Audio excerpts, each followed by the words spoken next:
Good afternoon and good afternoon. I'm Eddie Francis in for Gerard Stevens on the Reality Check. Thank you so much for joining us this afternoon.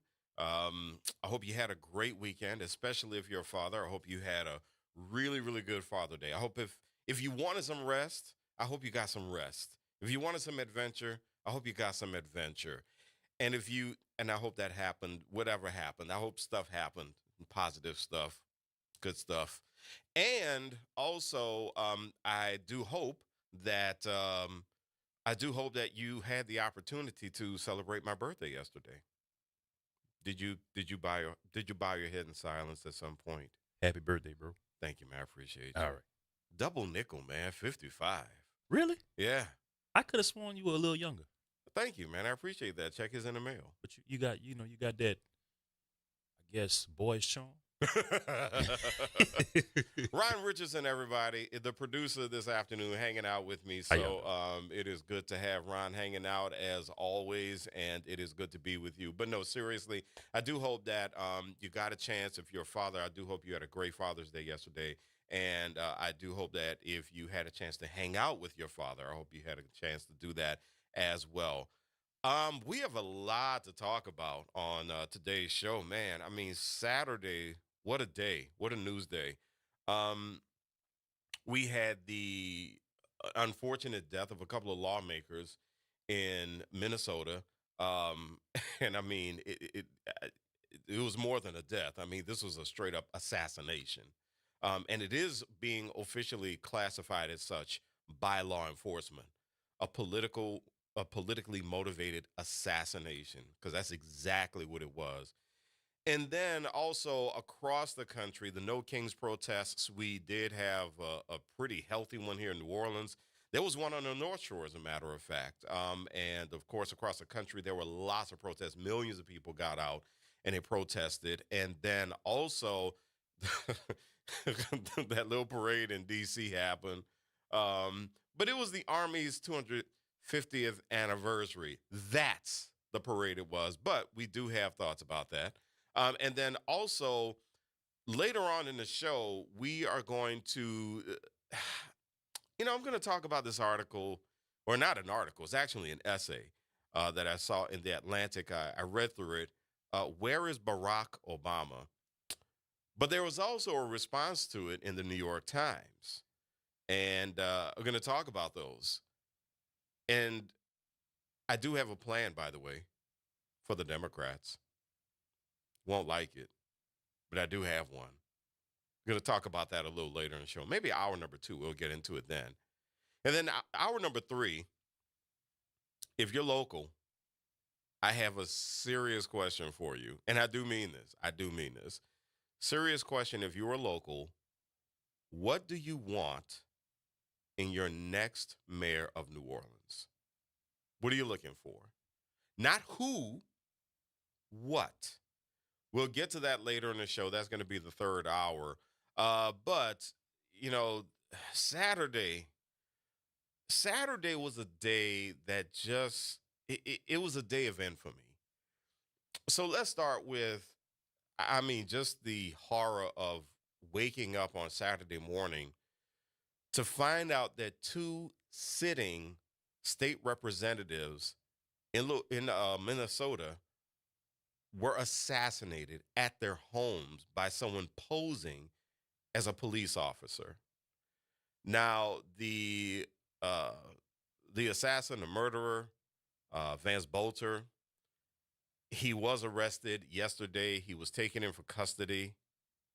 I'm looking at an article on the AP right now, and the AP says that he was arrested and charged with 2 counts of murder and two accounts of attempted murder, because um, there were two other elected officials who he shot, but they were injured.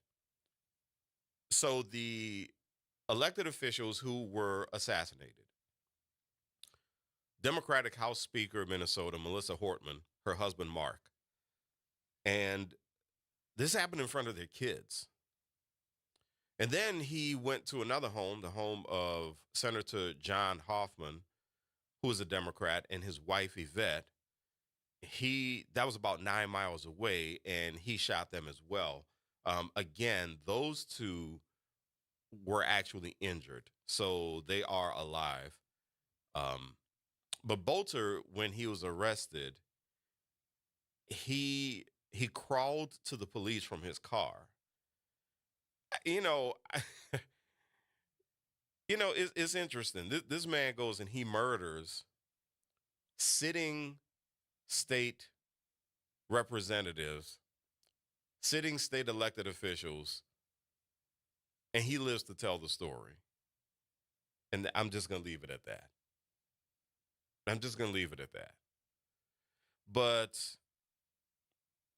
it's really jarring because this is one of those things that in the current political climate, if you're anything like me, you started to worry about this sort of thing happening.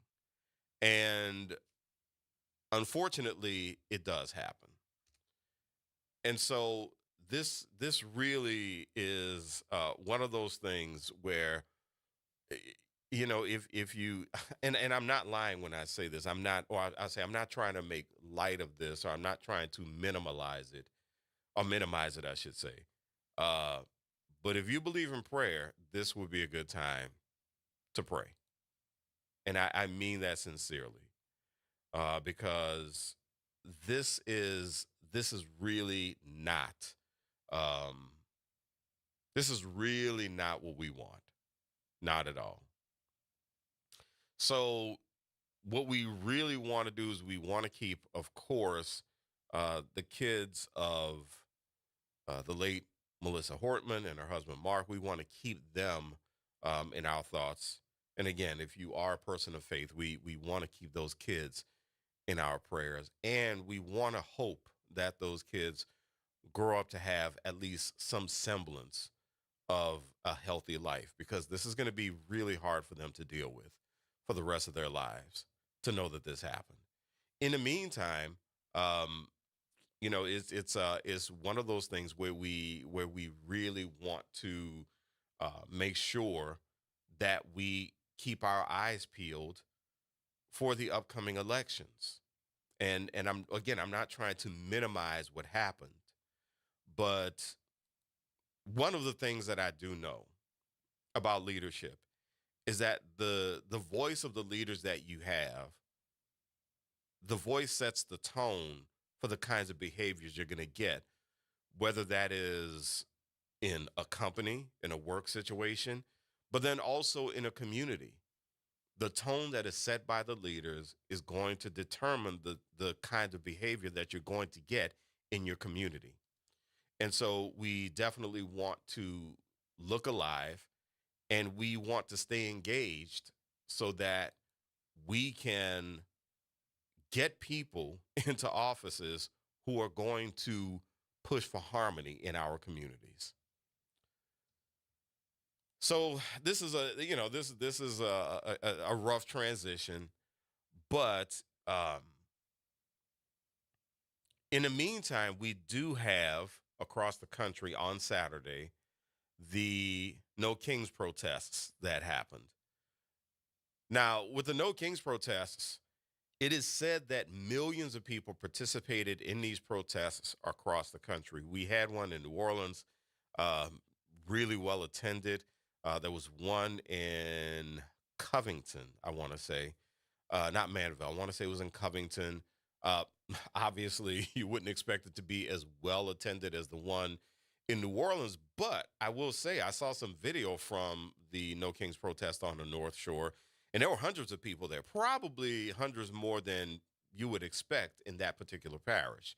And so there was that No Kings protest as well. And what this is telling me is that when what this is telling me is that people are waking up and realizing that something has to happen. Now, of course, with the kind of behavior that we have in government right now, and I want to be clear about something, because someone kind of challenged me on this one day when they said, "Well, do you really want to get into politics?" I I was at some event, I want to say, and I got into a casual conversation with someone about leadership. And during the conversation, you know, who came up. You know who sits in the house in D.C. And this person, Cheeto man. yes, that person. All right. And this person said, "Do you really want to get into politics?" And I said, "Well, here's the thing. It's not a political stance I'm taking. It's a leadership behavior stance I'm taking. And let's be real, he doesn't care about politics. All he cares about is power and money and resources. That's it. But he could care less. He could care less about policy and that sort of thing. You know, this is all about, and at the end of the day, all he cares about is himself. And I think a lot of people they have, they have woken up and they have realized, wait a minute, I got to say something. Because I guarantee you, in those No Kings protests that happened across the country, those were not just people who are on the left. Those were not just liberals. They weren't just bleeding heart liberals in those protests. I guarantee you there were a lot of conservatives involved in those protests because there are, as we call them, compassionate conservatives who they believe what they believe about policy and about government, but they don't want people getting hurt. They just disagree. They just disagree politically with a lot of folks. They got common sense. They got common sense. And I'm okay with disagreement. I am completely okay with disagreement. I am down for a good political debate. And so the thing is that you my question is this: how do we strike while the iron is hot? You had this big day on Saturday when a lot of people came out and they decided they wanted to lift their voices against the behavior that we're seeing right now in the highest level of government. How do you strike while the iron is hot? We do have midterm elections.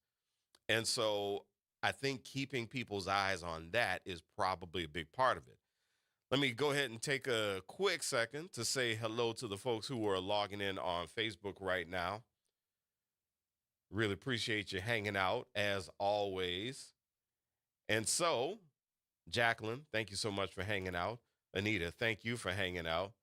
Deidre, thank you so much for hanging out. G is coming back tomorrow, by the way, Deidre. So never fear. So he will be back. And then Martin, Curly, thank you. Appreciate you for hanging out. Karen, I appreciate you for hanging out as well. And then Howard, I appreciate you. Thank you for hanging out as always.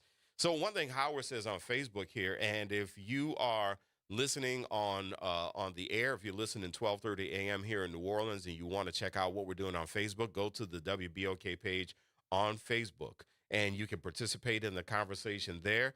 Of course, later on, we will take calls. I'm not going to leave you hanging. So 504-582-9422, 504-582-9422, especially if you attended the No Kings protest, I would like to hear from you about your thoughts about it.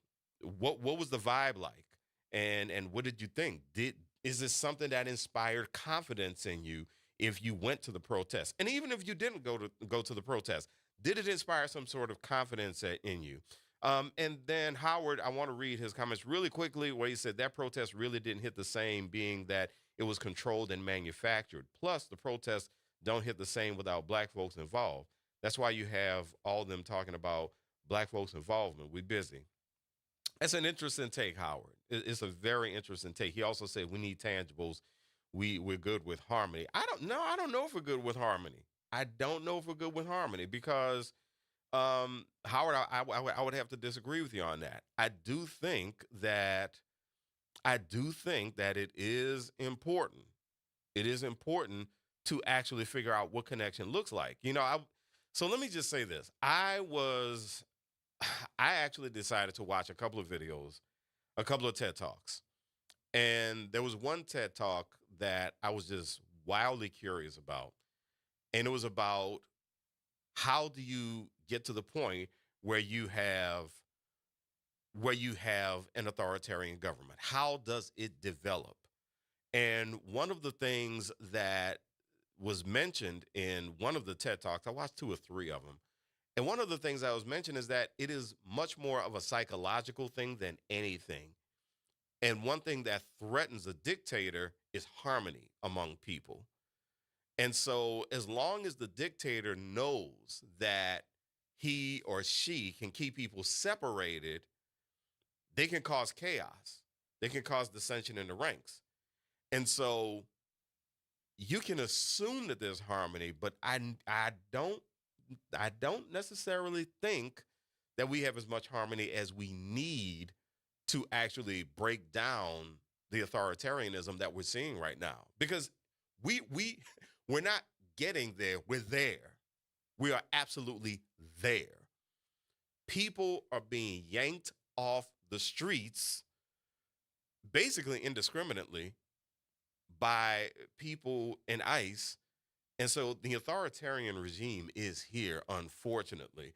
There was a really good point that someone made about people in ICE wearing masks, especially in connection with the assassinations that happened on Saturday. And they said, this is why the whole mask thing is a bad idea. This is why the whole mask thing is not what we need. Because the man who went in, or the man who assassinated these two sitting elected officials, posed as a police officer. And what happened is that the police officers in that area had to get a message out to folks saying, listen, we're not coming to your house one person at a time. But someone did make the point also that if these people who are involved with ICE, if you saw their faces, then you would be able to identify people much more quickly. And so masking, no, we don't need that. So I'm really interested. If you did attend a protest, I'm really interested in what the vibe was like. And if you can drop a message on Facebook, you can get into the comments on Facebook. We're also streaming live on YouTube right now. Sandra Muhammad, thank you so much, as always, for coming to hang out with us here on WBOK for the reality check and all the other shows that you hang out with us. I appreciate you as always, Sandra. But there was also a parade. Now, this parade happened, it just happened to happen in Washington, D.C. I am completely down with the 250th anniversary of the United States Army. My dad, by the way, my late father, he was an Army veteran, fought in World War II. So I got mad love for the Army. And so that's what I saw. But there are Army veterans who made some observations about some of the marching that they saw. I'm going to tell you about that in just a couple of minutes, because their observations are revealing about what may actually be happening in the military. And so, if you are a veteran, especially if you're an Army veteran, I would love to get your thoughts. But if you have any other thoughts, anything you want to share, especially, again, if you went to a protest, I would love to hear your thoughts. 504-582-9422, 504-582-9422. It's a reality check. I'm Eddie Francis in for Gerard Stevens on WBOK, what New Orleans is talking about.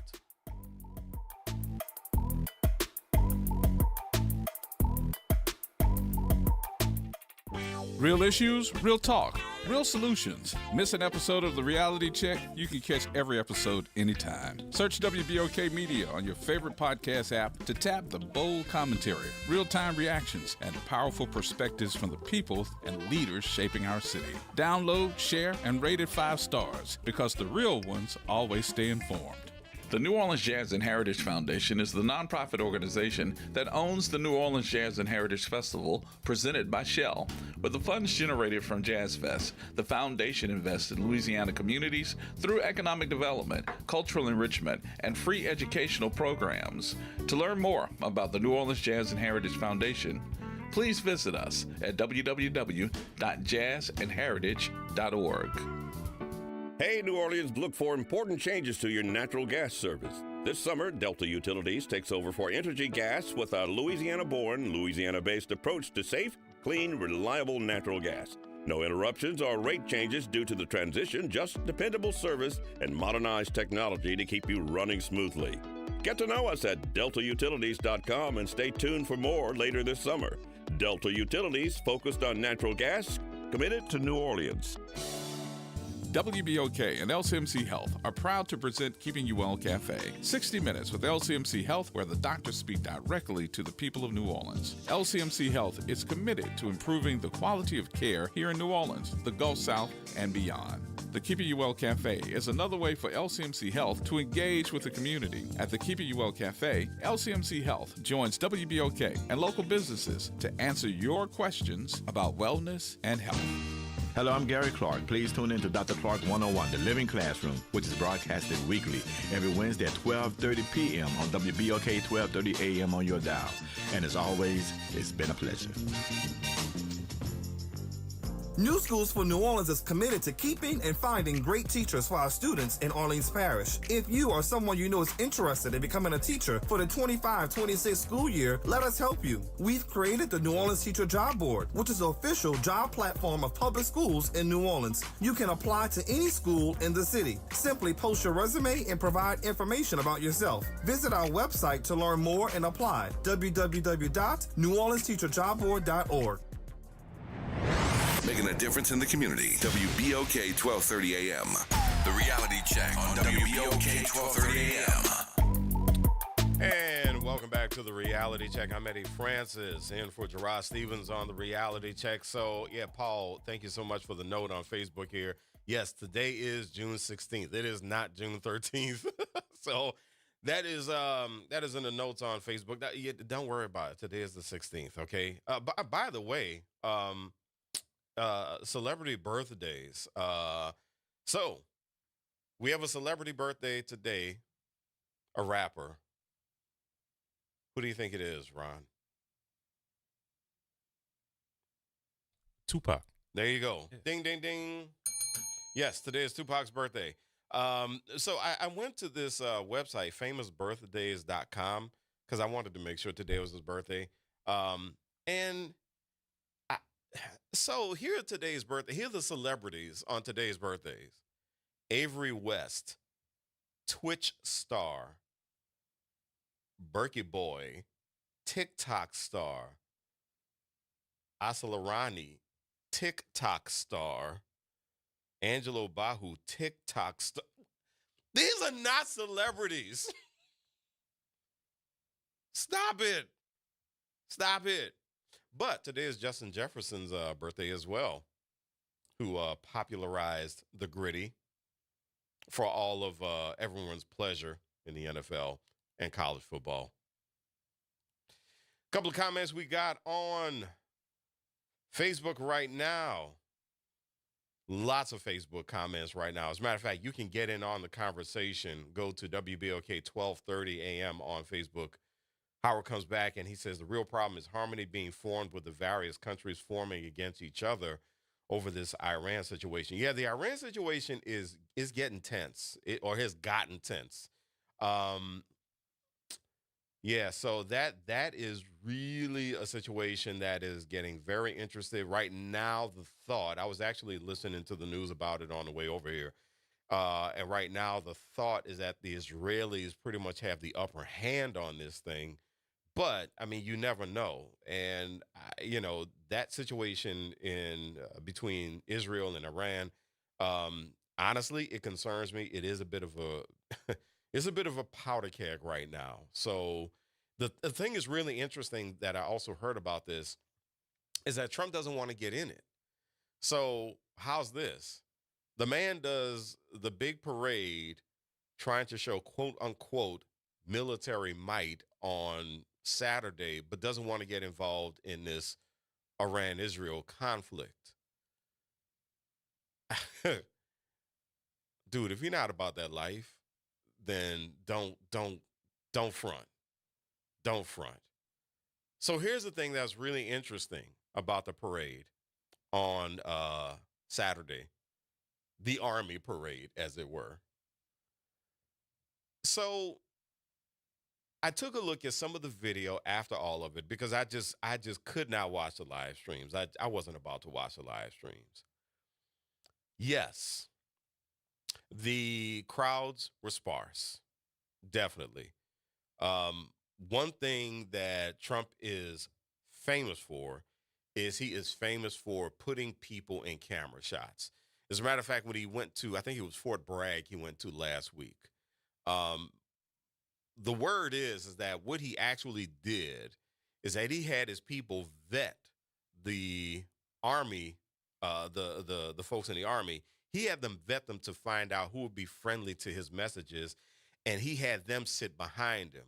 But there were these other TV shots of the soldiers, and a bunch of them most of them, it looks like the vast majority of them were just not into his visit.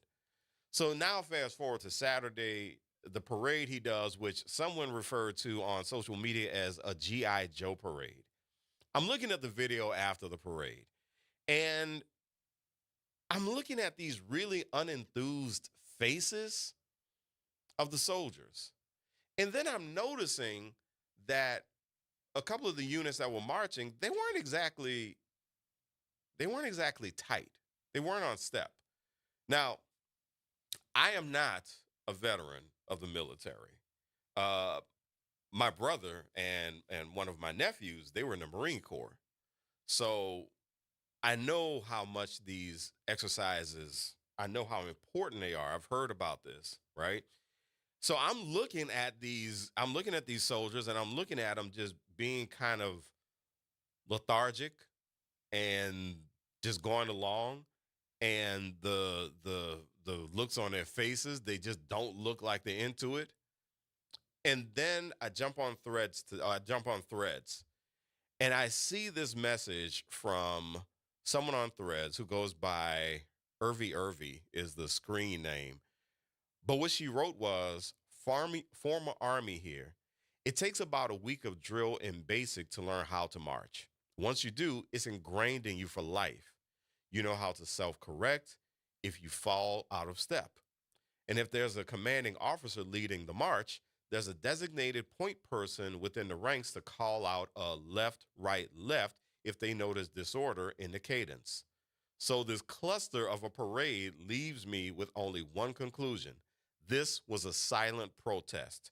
And what she's saying is that it was a silent protest by some of the units in the Army. And she said, a Foxtrot Delta Tango, if you will. I'll let you figure that one out. And then someone else on social media replied to that person and said, former military myself. Globally, the nickname for this is the defiant step. In lots of different languages, same term. They're just there. They're intentionally off step to defy orders. Plus, I don't see any command level officers in that group. Do you? Highest I see is sergeant. Aside from the ceremonial higher rank of the color guard, not a single major or higher. They were deliberately left without anyone to command lockstep. The protest goes higher than just them. So this is a pretty interesting development, because one of the things that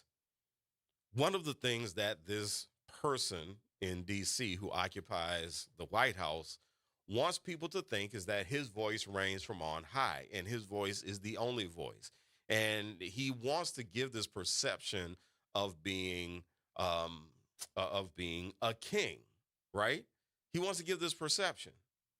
And so what they're doing is they're saying, no, you are not the king. You may be the commander in chief, but you don't command in the way that you think you're commanding. There is the silent protest.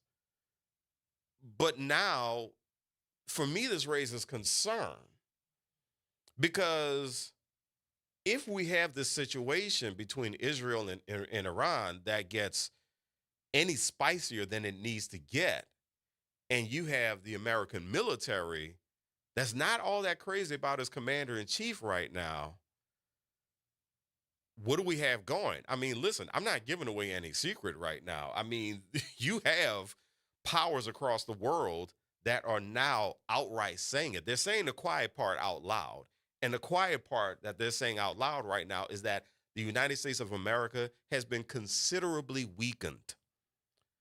And so the question that I have is, what is going to happen when our military has to get involved? Because I don't think that you're going to have this.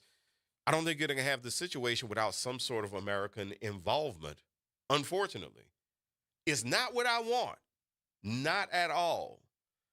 I was in college when Operation Desert Storm happened. And I remember being absolutely terrified during Desert Storm. And so it's not something that I want to see again. I don't want to see friends of mine, I don't want to see their kids going overseas over some idiotic conflict. And so, unfortunately, it is not the greatest feeling to know that right now that there is a visible show of disrespect from the military to the president of the United States. Now, here's my thing. Of course, I don't disagree with him, not one bit. Because this fool went and did a campaign speech on a military base. So what do you expect them to do? Because what he is trying to order the military to do is he is trying to order the military to do his bidding. That's what he's trying to order them to do. There was one comment that I actually caught also on social media, and this is from someone who is a veteran as well. This person is a veteran of the Air Force, and what he said is what he wanted, as in the chump, President Chump.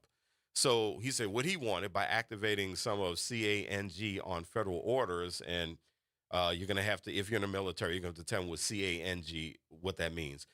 But what he wanted by activating some of CANG on federal orders was for Newsom to activate the rest on state orders, initiating a civil war. Now, this was from the protests back in, Los Angeles, the ICE protests. The Confederates have taken over the Union, and this is the view of someone who's in the military. And so, right now, what we have is someone sitting in the highest office in the land who is about to write a check that his butt can't cash. Basically, you're trying to stay out of the conflict between Iran and Israel, but you want to, quote unquote, command the American military. It doesn't work that way. It simply does not work that way. One of the things that I saw, and I don't know if you've ever seen this video, but it was an interesting video by someone who was in the military. And this person wanted so badly to label Obama a bad president. And he was talking about the fact that, and he was in tears talking about this, when there were a bunch of caskets that came back from overseas with fallen soldiers. And this person said, I didn't really like his politics, and I didn't really like him, and blah, blah, blah. But he stood there and he shook every single soldier's hands. And I'm sitting there going, okay, so if he did something that you respect so highly, why do the politics even matter? But isn't it always the case, though? Like, when you think back, they always say, I don't like his politics, but. Yeah. Yeah. And it was one big fat excuse. And people were in the comments watching this video going, okay, so he respected the military in a way that the current president does not respect the military. Yet you still got smoke for the person who took the time to shake the hand of every single soldier. Why don't you have that kind of smoke for the person in office right now? Because this video was made while Trump was in office. I think the first time he was in office, if I'm not mistaken. So 4 years ago. Say Right. again? 4 years ago, right? Yes. Yeah. Okay. Yeah, I think that's when the video was made. And is really what I really am interested in is whenever when he did his campaign speech at Fort Bragg last week, and they went and vetted which Army soldiers, which soldiers were going to actually cheer for him when they vetted him. Are these soldiers not familiar with the way that he constantly disrespects the military? I've got to know the answer is yes. I don't know if it's that or if it's the fact of they're just living in denial. That's an interesting way to put it. Because when I used to work down the block, Yeah. a lot of them lived in denial. Yeah. Yeah. and you know, and that is the disturbing part, though.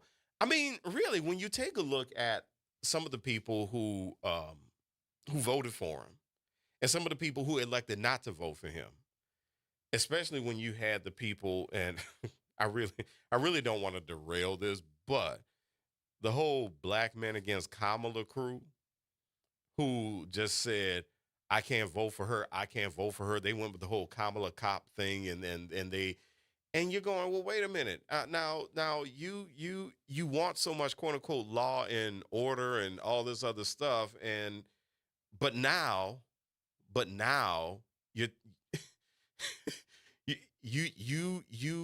you want law and order. You want to make your dollars. You want to do whatever you want to do. And you decide you're going to either sit the election out or you're going to vote for someone who is telling you, he's flat out telling you he's going to rob you. Like, basically, it's like somebody walks up to you with a gun and say, I'm going to rob you.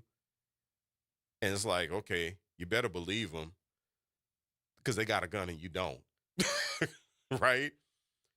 So these cats, they take on this attitude, you know, y'all are just, I remember the people saying y'all are overreacting.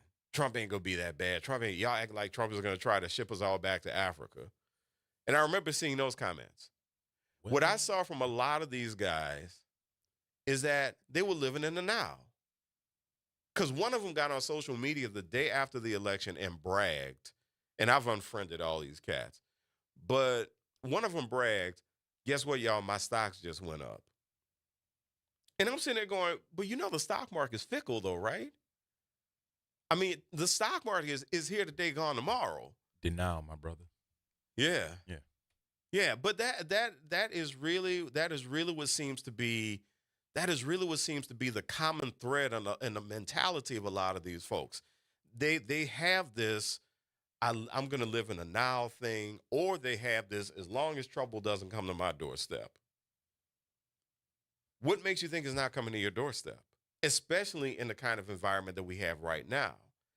This is an environment that is fueled by greed. It is an environment that is fueled by individualism. It's an environment that is fueled by go out and attack somebody who you don't agree with. That's the environment. You really think that living in that kind of environment, stuff is not going to come to your doorstep? Something is definitely coming to your doorstep. And here's the thing. The first person that's going to reach your doorstep, as everybody has found out, is the very person who you thought would not come to your doorstep. That's the thing. It's not a fact of if, it's when. Right? The what? It's not a fact of if, it's when. It is. It's a fact of when. It is, unfortunately. But that's the way authoritarian rule is designed. It's designed to touch everybody in some kind of way. What happens with authoritarian, and this is one of the things that I studied in grad school, actually, this style of leadership, is one of the things that happens is that folks who operate like this, they create an in-group for themselves. The thing is, the in-group can't even trust them. So they create this in-group of people who are designed to be the sycophants. These are the people who are designed to say yes all the time. There is a reason that not just Trump, but people who operate the way Trump does, there's a reason that they surround themselves with people who are not qualified to do the job. The reason they surround themselves is because they don't want any pushback. They don't want an informed opinion. They don't want they don't want checks and balances. They want to dissolve all of that. They want the people who rule by force, the people who have a dictatorship type of rule, the people who like to rule by authoritarianism, they want as little friction as possible when they're making their decisions and making their moves. And you best believe that one of the characteristics of these people, and this is not Eddie talking, this is research talking, but one of the characteristics of these people is dishonesty. They do not mind robbing people blind. As a matter of fact, that's part of the plan. Part of the plan is to get as many resources as you can, to take from people as much as possible, because again, you don't want anybody stopping you from what it is that you're doing. We're seeing it in action right now. And so when we look at all these people, all the cabinet picks who are sitting in front of Congress and they can't answer basic questions about the area that they are supposed to be managing, the areas that they're supposed to be leading, that is by design. That is so one person who, by the way, he's just trying not to go to jail. All this is about him just not wanting to go to jail on top of a bunch of other things. But a lot of this is the man just not wanting to go to jail. So the people who he picks out, these hand-picked folks who are in the cabinet now, and it is by design that they have no earthly idea what they're doing. They are put there to simply agree and to simply help push the agenda. That's it.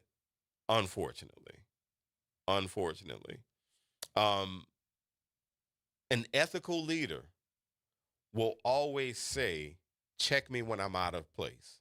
Check me when I'm wrong. Check my math. Check my spelling. If I say something crazy that doesn't make any sense, tell me about it. An ethical leader is always going to say, I need you to help me lead. And I want everybody to have some semblance of peace, right? An ethical leader is always going to have that attitude. Not him. No, unfortunately. But the thing is, and there's a whole new thing about this. Again, this is based on research. The biggest problem that we have, and this is one of the big reasons that we got someone in office whose leadership behaviors is just nothing short of childish, is a lot of us in the general public don't necessarily know what leadership is in the first place. So the problem is we have this flawed view of leadership because what the research tells us is that people have trouble putting leadership in its proper context. So a good example would be you have a company that is basically losing a whole lot of money. And someone gets up and they say, hey, you know what? We have a couple of candidates for CEO. Here's candidate number one. Candidate number one is charismatic and everybody is just so happy with this person and they love this person to death.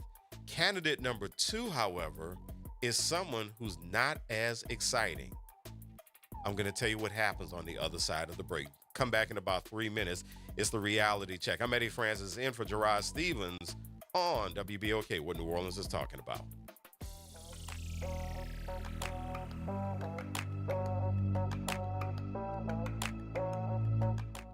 Didn't catch this morning's conversation? No worries. The Good Morning Show is now a podcast on all your favorite apps. Just search WBOK Media, find The Good Morning Show, and make it part of your daily routine. Download it, share it, and rate it 5 stars. Start your day with something real. Hi, this is Cary Grant. Let's elevate every Tuesday through Thursday from 6 to 7 p.m. as we discuss the community, the country, and the world, from politics to current events and sports. We look forward to your input and continuing the quality programming on your community station, WBOK. Join us every Tuesday through Thursday, 6 to 7 p.m. on Elevated Conversations, the Arnie and Cary Show. Do you know what United Way can do for you and your community? Find out by listening to United Way and You every Thursday at noon on WBOK 1230. United Way continues to fight for the most vulnerable members of the community. Find out how this Thursday and every Thursday at noon. This is the story of the one. As a lineman, he does whatever it takes to keep the power on in his community. And he wants a partner like Grainger who does the same. Grainger offers the professional-grade products he needs, from voltage detectors to harnesses to hard hats, plus fast, dependable delivery, so he can rise to every challenge. Call 1-800-GRAINGER, click Grainger.com, or just stop by. Grainger, for the ones who get it done. Get in on the conversation at 504-582-9422. The Reality Check on WBOK 1230 AM.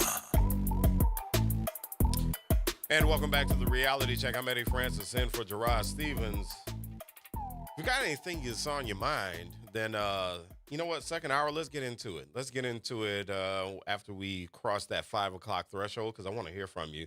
The number is 504-582-9422, 504-582-9422.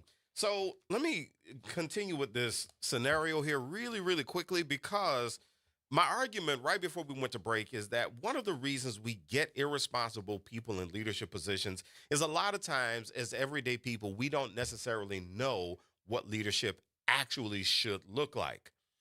The research tells us that what we have a problem doing is putting leadership in its proper context. So let me give you the example that I started going with. Let's say that you have in your company a situation that is not good at all. The company is losing money. Layoffs have been happening. You have folks who are just, the morale is gone. They're just going through the motions on a daily basis. So this company needs a new leader. And so the process starts.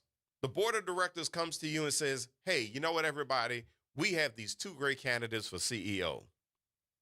And we're going to let you talk to both of these candidates, and we want to get your feedback on them. Now, one candidate for CEO, knowing that the company is in trouble, is very charismatic, says the right things all the time. People listen to this person, and they get encouraged, not just entertained, but they get encouraged. And they're sitting there going, I love the way this person makes me feel. I feel confident with this person. I feel like we can do just about anything with this person as CEO. I think that's the person that we need. Candidate number 2 comes along. Candidate number 2, not charismatic. As a matter of fact, kind of boring. And candidate number 2 is just wildly intelligent, though. You ask candidate number 2 a question, they're going to answer you directly. Now, here's the thing. Some of those direct answers, they're going to rub you the wrong way. Because they're going to say things like, we're not going to fix this problem overnight.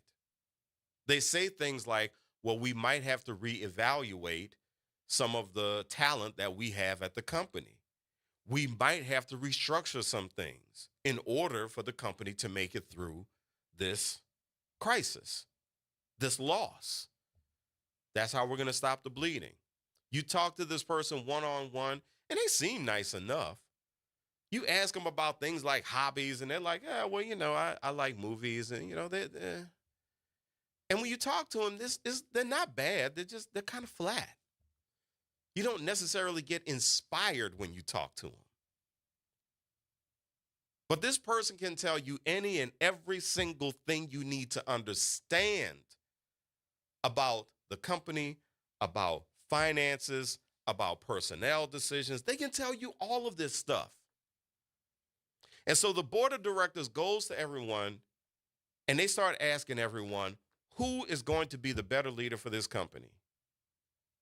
The problem is that the research tells us that we are going to 9 times out of 10 go for the charismatic person because that person makes us feel good.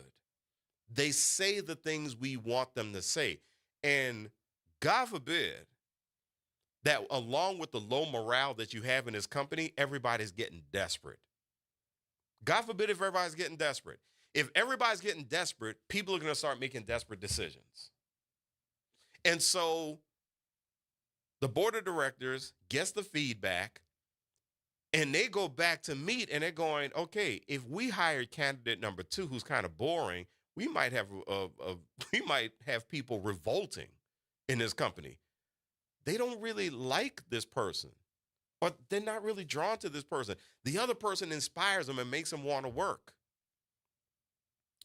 Now, I'm not going to say that one decision is the right decision and the other decision is the wrong decision in this particular scenario. But what I will say is that if you're not focused on what exactly needs to be fixed and how it needs to be fixed, you're going to make an uninformed decision.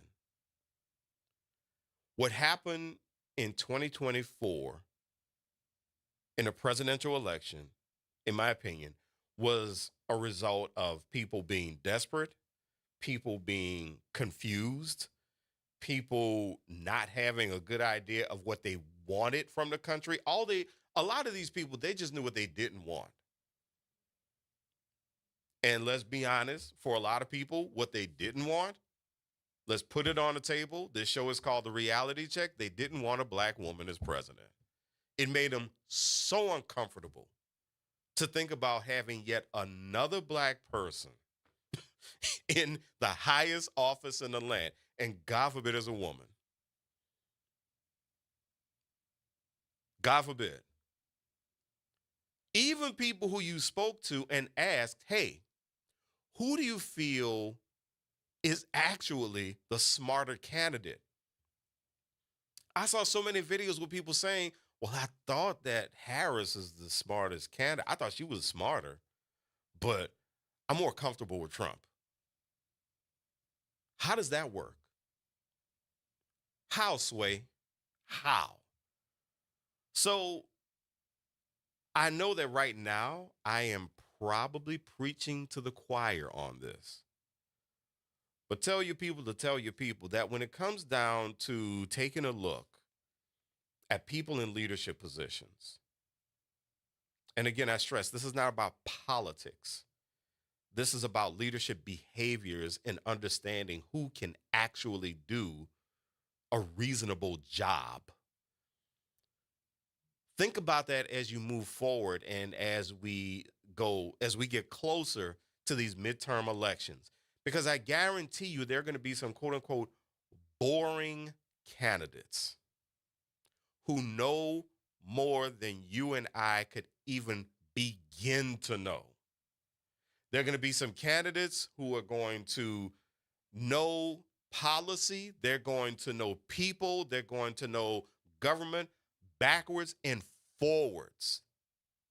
You're going to have those types of candidates coming up on the midterm elections. But if you're sitting there looking for Mr. and Ms. Excitement, there's a good chance you might make a bad choice. One of the issues that we do have in society is that often our definition of leadership is the person who stands out. That doesn't serve us well because it's easy to stand out. It's easy to stand out. You could go out on a street corner right now and throw rose petals all over the street corner and tell everybody, I'm running for political office. And you could say some of the slickest, coolest stuff that's ever been heard. You could be so good at the things you say that people will think that a pimp named Slickback is your cousin.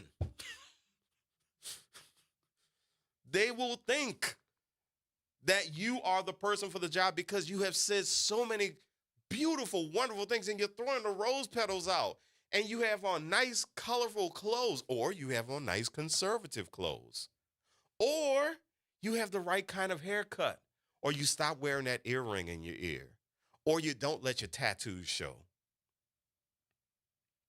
They could have all of these things that make you believe that they are going to be the best leader.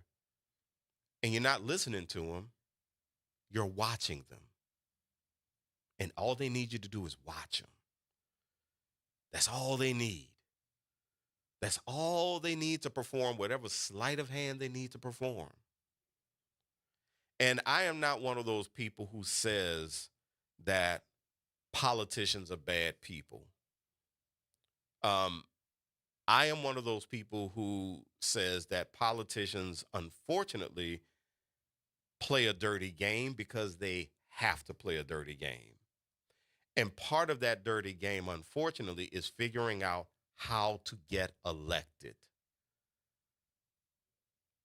There was actually a scene, I want to say the movie was called The Senator. It was with Robert Redford years ago. I want to say the 70s, late 70s, this movie was. And I watched it.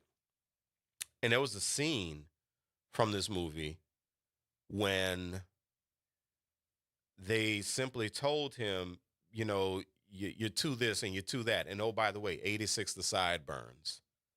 He's like, why my sideburns? He said, because you won't get elected with sideburns. He got elected. One of my favorite stories is about when Kwame Kilpatrick won the mayor of Detroit race.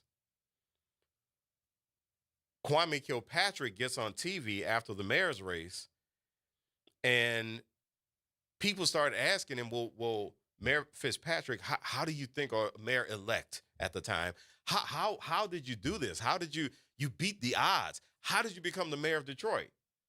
And he said, well, the polls told me that no one would vote for me if I wore my earring.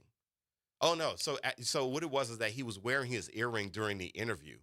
And somebody said, Mayor Fitzpatrick or Mayor-elect Fitzpatrick, why are you wearing your earring? He said, well, the polls told me. They told us that I would not get elected if I wore an earring. So I took my earring out. Now that I'm elected, I'm putting my earring back in. People voted for no earring. That's basically what they voted for. I got two. You got two? I got two. So don't run for anything, Ron. All right, we need to come back in a little bit. We got 3 minutes on this, and so I'll see you in the next 3 minutes. We're coming back with the reality check. I'm Eddie Francis on WBOK, what New Orleans is talking about.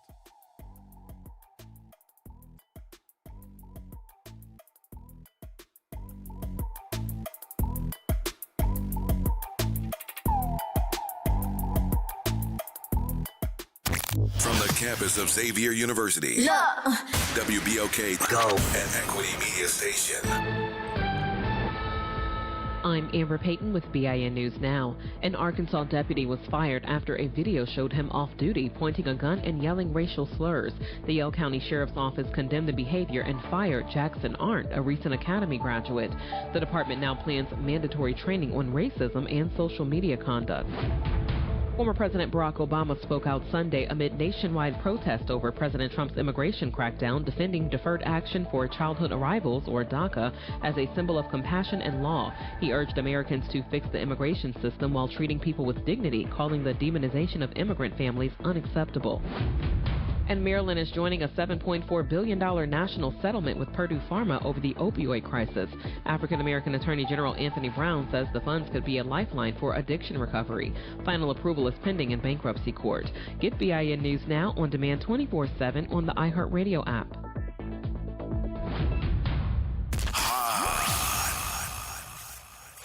Here we go.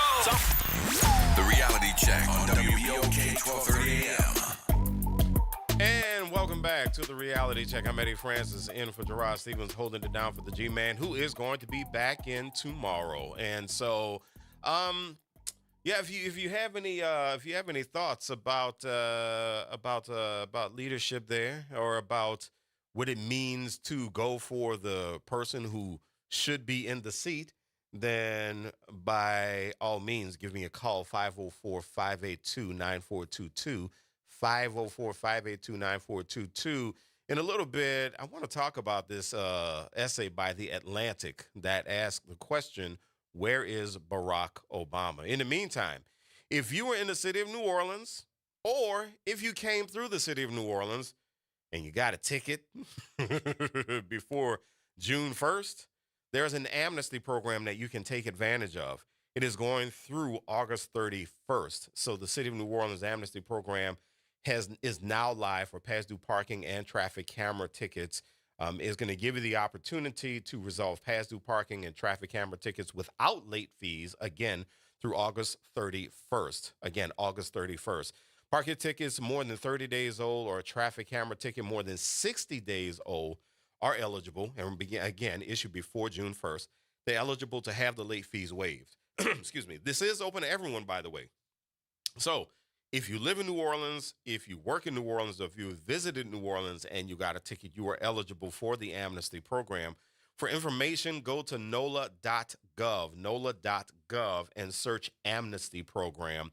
You can also call 504-527-8799. That is 504-527-8799. Now, you may receive a text from Promise Pay with an invitation to join the program. If you get that text and you have signed up for the amnesty program, Promise Pay is legit, but you can opt out of the text messages at any time. So hopefully, if you are someone who ran into a little bit of trouble, got yourself a little parking ticket, or the cameras caught you, camera on Canal Boulevard, man. Oh, wow.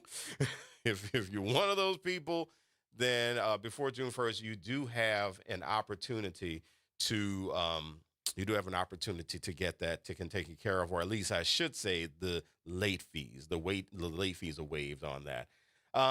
Again, if you were in the Facebook chat, lots of activity in the Facebook chat going on right now. Thank y'all so much for getting into the show with me. Howard, thank you so much. Cam, how are you? Shannon Swift, good to hear from you. Thank you very much. Deirdre Lewis, I appreciate you. Ed, good hearing from you as always. And we also have other folks who are weighing in right now. Tandra Reed, thank you so much for joining us in the Facebook chat.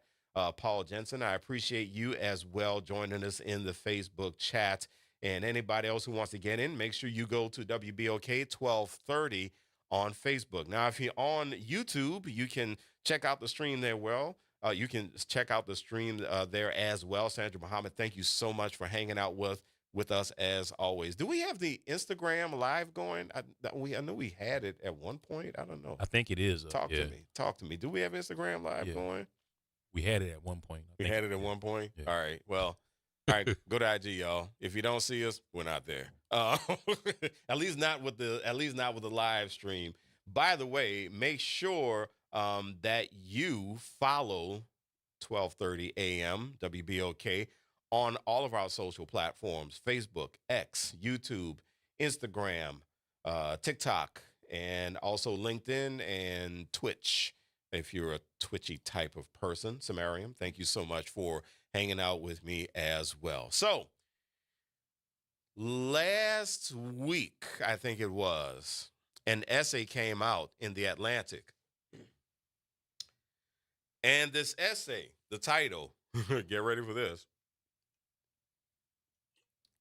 Where is Barack Obama?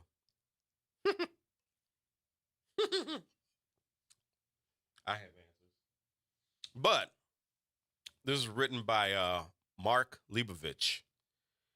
And I'm going to read some of the parts. It's a long essay. If you know anything about The Atlantic, they do these really long essays. So I'm going to read parts of this that I found very interesting.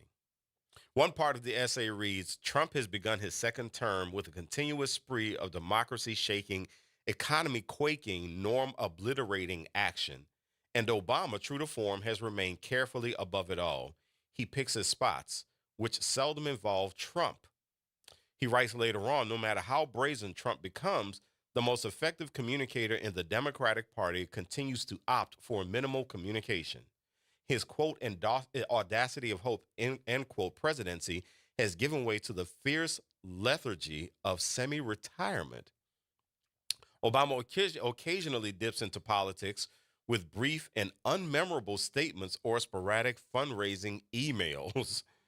Beyond that, he writes later on, Obama pops in with summer and year-end book, music, and film recommendations. Later on, Leibovich writes, it would be one thing if Obama had disappeared after leaving the White House, maybe taking a painting like George W. Bush. The problem is that Obama still very much has a public profile, one that screams comfort and nonchalance at a time when so many other Americans are terrified. Later on, a quote by Tracy Seffel, a Democratic media consultant, said, should Obama get out and do more? Yes, please. Help, she added. We're sinking over here. So he goes on, Leibovich does, to write this essay just asking, where's Obama? And I actually ran across, now that I think about it, I really meant to go back to this, but there was someone else who on let me see, Instagram, Scott Galloway, who's a professor, he was interviewing someone, and this woman and Galloway said that the Democrats overall, basically, in his words, need to grow some testicles. And this woman who he was interviewing said, well, I want to know where Obama is. Where's Obama? And she said he needs to get up off his stuff. And actually, she said he needs to get up off his blanking stuff. Word begins with an F. And he needs to get out there. So, a few days later, a sister by the name of Tressie McMillan Cottom, she wrote an opinion for the New York Times. Her opinion, Obama isn't going to save you. She starts off by writing, for those who are paying attention and care at all about human decency, the Trump administration's political chaos and social instability is a challenge that's making some well-meaning people say some strange things. One of the strangest can be attributed to Obama derangement syndrome. ODS sounds sensible enough. She later writes, this week, writer Mark Leibovich leveled up dinner party and social media murmurs about Obama's whereabouts with an essay asking why the former president has been missing in action. The question speaks to an accepted truth. The Democratic Party lacks leadership. Senator Chris Murphy, Senator Cory Booker, and Representative Alexandria Ocasio-Cortez offer glimmers of a charismatic party head waiting in the wings. But Obama is the complete package with a track record. That idea has enough common sense appeal to feel right. Unfortunately, it is absolute madness. She goes on to write, anyone who has talked to a stranger about the news knows how our shared reality has deteriorated. And it's not just the uninformed, it's the ill-informed who believe artificial intelligence generated videos, share political memes about stolen elections, and engage in the most unhinged political infotainment imaginable. That's the bell that those with ODS imagine Obama can unring. But demanding that he reconstitute objective truth is like me wearing low-rider jeans to coax my abs back into existence. The desire is understandable. It's the expectation that is deranged. And she later on goes to write, ODS asks too much and understands too little. Yes, some of the hubris of wanting Obama to save us is about asking the black man to don his cape. Later on, she writes, begging Obama to save us is undignified. It reeks of weakness, and it begets more weakness. The answer will not come from above. Congressional Democrats are not effectively reflecting voters' anger and despondency. Their, quote, we are the minority party, end quote, defense is already wearing thin. But the real vacuum is not in Congress or the White House. It's in the streets. We must start asking how we can save ourselves. And she writes a little bit more there. And so, Jacqueline Wilmore on Facebook, you took the response right out of my mouth, minding his own self business. Paul, don't look at Quincy Jones. Quincy Jones ain't going to help you. Caesar Michael Eloy, regarding Obama, everyone has an opinion, same as we all have butts. So my question is this, what y'all want him to do? What do you want him to do? Do you want this to be? I mean, is it going to be like, he's going to go out there with, some boxing gloves on Pennsylvania Avenue and say, Donald, come out now. I mean, what do you want him to do? But if he does, right, all that's going to do is open up more criticism on him, and people are going to have more stuff to complain about. And that's going to give all your people on the right just more ammo to say some. Obama is I can't cuss on the air, can I? No. But Obama is a president who can't do enough. Black people.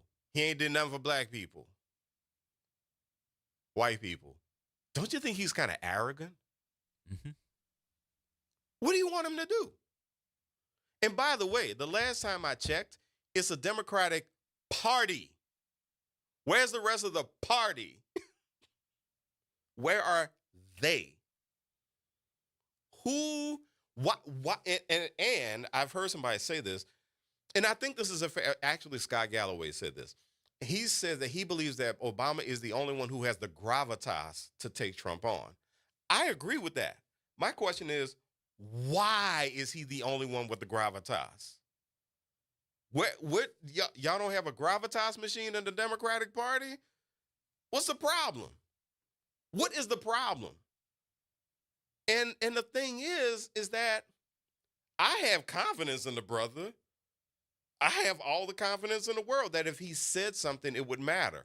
But I also have confidence that people are fickle and they can't make up their minds. I have confidence in that too. I have confidence that if Obama were to come out and start taking Trump on head on, there would be a group of people, Democratic Party, black folks, who would all sit there going, well, you need to go sit down somewhere. You are already president. Because y'all can't make y'all minds up. Bingo. Y'all can't make your minds up. One minute, you want him to say something. The next minute, you want him to shut up. 1 minute, you want him to show his confidence in pearly white teeth and dazzling smile. The next minute, you want him to go sit his arrogant self down. Y'all can't make your minds up about the man. Y'all can't make your minds up. And then every single time the man says something, every single time the man says something, and a whole group of people say, yes, Barack, then you can bet your life somebody's going to come out, yeah, but he bombed in places overseas. The man can't win. He can't win. He's like the scarecrow in The Wiz. You can't win. He can't win. So my question, and I really, and I'm going to say this. No disrespect to folks, but one of the times that I see a lot of white people, including liberal white people, get really uncomfortable is when black folks start to really take charge. It scares the bejesus out of everybody, even other black folks. Even other black folks get scared. Somebody black steps up and says something, especially when we say something in a measured, reasonable way. For whatever reason, it scares everybody. Or you have the people that come out and say, oh, well, that was just boring. He didn't really do anything. He's up there trying to be all intelligent and stuff. You have all these criticisms that come from every single direction. You know? I think the people right now, when we talk about Obama and we talk about the imbalance of opinion, the people who I am really wondering about right now, who were nice and loud when he was president, and I love him, he's my frat brother, but Cornel West and Jill Stein, where are you? Y'all were so loud when that man was president. You were so loud. Where are you now? Why are you not loud now? Why? What You know, and the thing that kills me, this is basically like when you were in school and everybody thought that only one kid could take on the bully. You remember that? You remember you in school and somebody was like, the only person who can fight so-and-so is Ralph. We need to go get Ralph. Well, Ralph is off somewhere doing his homework or something, and everybody's looking for Ralph. Everybody's looking for poor little Ralph to go take on the bully. And that's what this feels like. This feels like the schoolyard where everybody's looking for the one kid who's not afraid of the bully. But the thing is the way you beat a bully isn't by waiting for the one kid. You gang up on a bully. And the Democratic Party right now is horrible at ganging up. They don't know how to do it. One of the reasons the Democrats don't know how to gang up is they're too busy arguing with each other. They don't trust one another. They're too busy trying to figure out who should be the leader. They're somebody comes out and somebody is quote unquote too loud. AOC is just too loud. You know who I miss in the Democratic Party? The squad. The four women who made up the squad. It was AOC. The sister Presley. Why are the names not coming to me right now? But the four women who made up the squad. I think Rashida Tlaib was one, and I miss them because these women were about that life. They were down for the fight. They wanted to get dirty. And I think it was Tlaib who she was at some event and she dropped an MF bomb in reference to Trump. And everybody was like, oh no. And the Democrats jumped on her harder than they jump on Trump. So I'm trying to figure this out. Who really are you trying to fight here, Democrats? Who is the real enemy? You cannot tell me that your game plan is to wait for somebody to step up and it's to wait for Obama to step up. You can't tell me that's it. Now, I know that this commentary did not come from the Democrats. This commentary came from a writer at The Atlantic. I get that.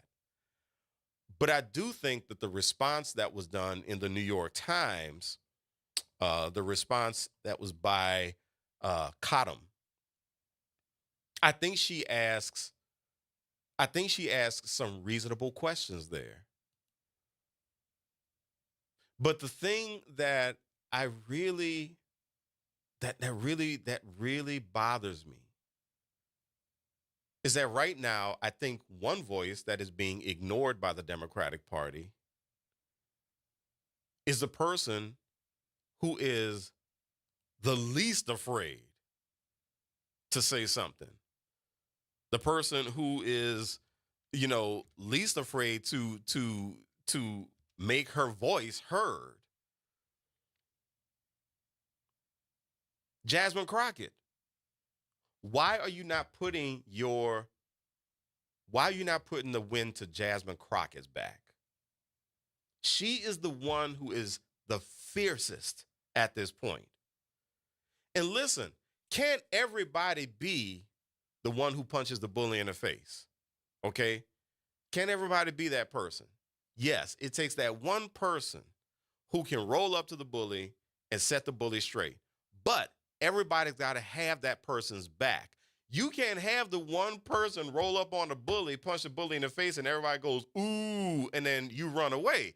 You can't do that.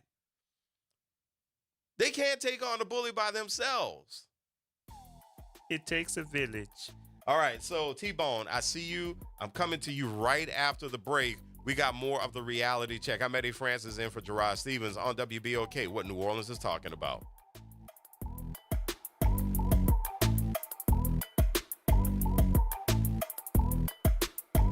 This is the Bloomberg Black Business Beat, brought to you by FidelityWealthManagement.com. The NBA Finals are underway and featuring teams that are not in major markets. The Oklahoma City Thunder and Indiana Pacers don't have the type of market or name recognition that teams like, say, the Boston Celtics, Los Angeles Lakers, or New York Knicks have. But Rumble Venture Capital managing partner Earl Patton says the NBA probably isn't complaining. The NFL has been, pretty much the pinnacle point of parity. And with the NBA, it was always led by superstars, and particularly superstars in big markets. Now you have a surgence of young stars in smaller markets. I don't think the NBA could be in a better place right now. Shai Gilgeous-Alexander of the Thunder and Tyrese Halliburton of the Pacers are two of those young budding stars that should have long, successful careers for their smaller market teams in the NBA. I'm Bloomberg's Justin Milliner on the Black Business Beat. Working as a dedicated Fidelity advisor, I always ask, what's important to you? I'll look at those priorities and goals alongside your full financial picture to build a comprehensive plan designed to help grow and protect your wealth. With proactive portfolio insights and an eye on taxes, I'm here to help you make the most of your money. I'm Laura Maxwell, and I'm a dedicated Fidelity advisor. Learn more at fidelity.com/wealth. Investment minimums apply. Fidelity Brokerage Services, LLC, member NYSE, SIPC. Now more than ever, Lowe's knows you don't just want a low price, you want the lowest price. And with our lowest price guarantee, you can count on us for competitive prices on all your home improvement projects. If you find a qualifying lower price somewhere else on the same item, we'll match it. Lowe's, we help, you save. Price match applies the same item, current price at qualifying retailers. Exclusions and terms apply. Learn how we'll match price at lowes.com/lowest price guarantee.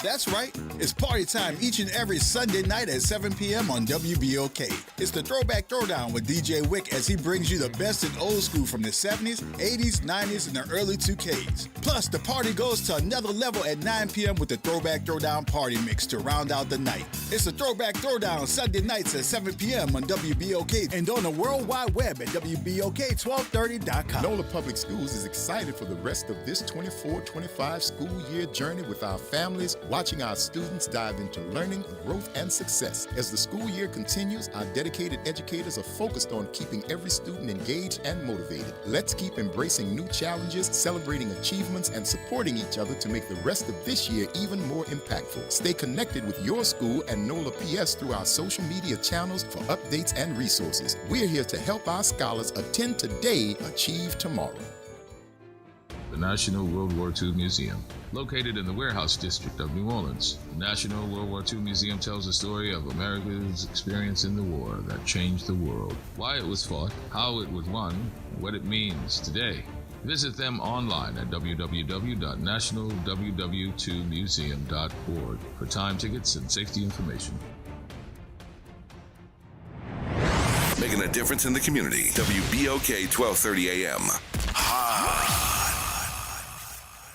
Here we go. The Reality Check on WBOK 1230 AM. And we're back. Good afternoon. I'm Eddie Francis in for Gerard Stevens on The Reality Check. Thank you so much for joining me this afternoon. I really appreciate you. Coming up, we are going to have a bit of a chat, all right? Because I need to hear from y'all about something.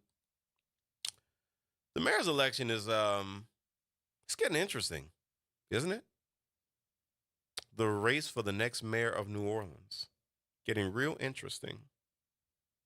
What are you looking for in the next mayor of New Orleans? We're going to talk about that a little later, but I just want to put that pin there right quick. What are you looking? Not who. What qualities are you looking for from the next mayor of New Orleans? Because I think that's a conversation that we really, really need to have. By the way, many thanks to Ron Rich here, getting me the names of the squad, refreshing my memory.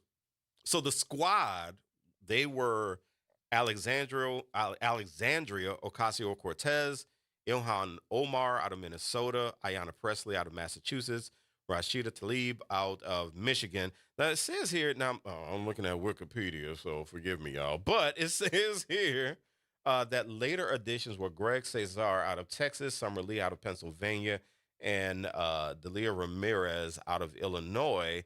And there were former members who are no longer in Congress. Jamal Bush. Oh, Jamal Bush, man, out of New York. Yeah, he brought it. That brother brought it. And Cori Bush. I want to say she was out of Missouri. Yeah, Missouri. So they were in the squad apparently. But yeah, but the original four: AOC, Omar, Presley, and Tlaib. Okay, there we go. All right, we got calls coming in, and T-Bone, you are on the air. Good afternoon. How you doing, man? What's going on, Brother Eddie? How you doing?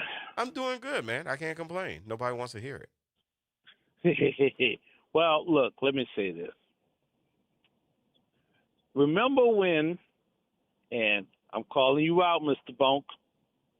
Uh-oh. Remember when Obama sat up there and called out the brother saying, she ain't coming to the barbershop to come talk to me? Yeah. And then Obama said, well, look, you really got to vote for this lady because Trump is crazy. You already know the crazy he is. Mm-hmm. And all of y'all that don't want to vote for her because she's a woman need to stop. He called black men out. Mm-hmm. And what y'all did, y'all cut off y'all noses by y'all face. And he said, I ain't going to listen to that new. Mm-hmm. I'm gonna vote for Trump. That's what y'all did. Y'all went to the barber shop after that lady came talk to y'all, after Obama told y'all, and now, who got the soft you know what? Yeah. You sitting up there, you're paying $100 for groceries that can't even fill your basket. Huh? What? Like Popsy. Huh? What? You got on Medicaid. Your Medicaid about to get cut. Huh? What? Your Social Security. Wait, what? Your food stamp. What? You know, T-Bone, the thing that I found really disappointing about the way we black folks went after Obama. That was ridiculous. Was that every time he has said something that we didn't agree with, every time he said something we didn't agree, it wasn't I disagree with him. It was he's the worst. It was what's wrong with him. It was, it was just going after him with everything we had sometimes. And this is why one of the things that I always try to get people to understand is that politics is a dirty game. Even some of the most well-meaning politicians are going to make some mistakes that are going to make us say, what is wrong with you? But out of all the politicians that's come up in the last 2 decades, who is the most honest with zero, and I mean zero scandals following him around? Oh, don't forget about the tan suit, man. That was a scandal. That was a fashion issue. Okay. First of all, let's revisit that. Everybody has always worn something messed up. Don't lie. You done went in the club with the wrong stuff on before. But wait a minute. You done went in church with the wrong stuff before. Come on. Hold on. Now, I didn't like that tan suit either, but guess what? Nah, that tan he suit got was... Bin Laden. Nah, that tan suit was clean as a board of hell. He came up with the Affordable Care Act. Mm-hmm. Stuff that is still good today. So on a serious note, but you know what, T-Bone? So that's one of the things. It's interesting because I saw this recently. I think it was actually in that essay that I just read. But people still try to hold the rollout of the Affordable Care Act over his head, like it was the biggest disaster in the country's history. Let me tell you something. The rollout wasn't good, but we're still here's the using problem with it. that. Here's the problem I have with people that are opposing it. Mm-hmm. Either you or you know somebody that is using the Affordable Care Act to this date. Yes. Because they did everything they could to tank it when Trump got into the office. And he found out he couldn't. Right. Why? Because it got pushed back. See, I told this story to G about me a bully and a brick. Uh-oh. When are y'all going to realize we got to pick up that brick and smash these people in the mouth? Mm-hmm. And by the way, that story about that bully, let me tell you a later story. Here's what happened after all of that. Later in life, we both grown people. He was a bouncer at a joint. Guess what? He let me walk clean by him. Didn't give me no trouble. No trouble.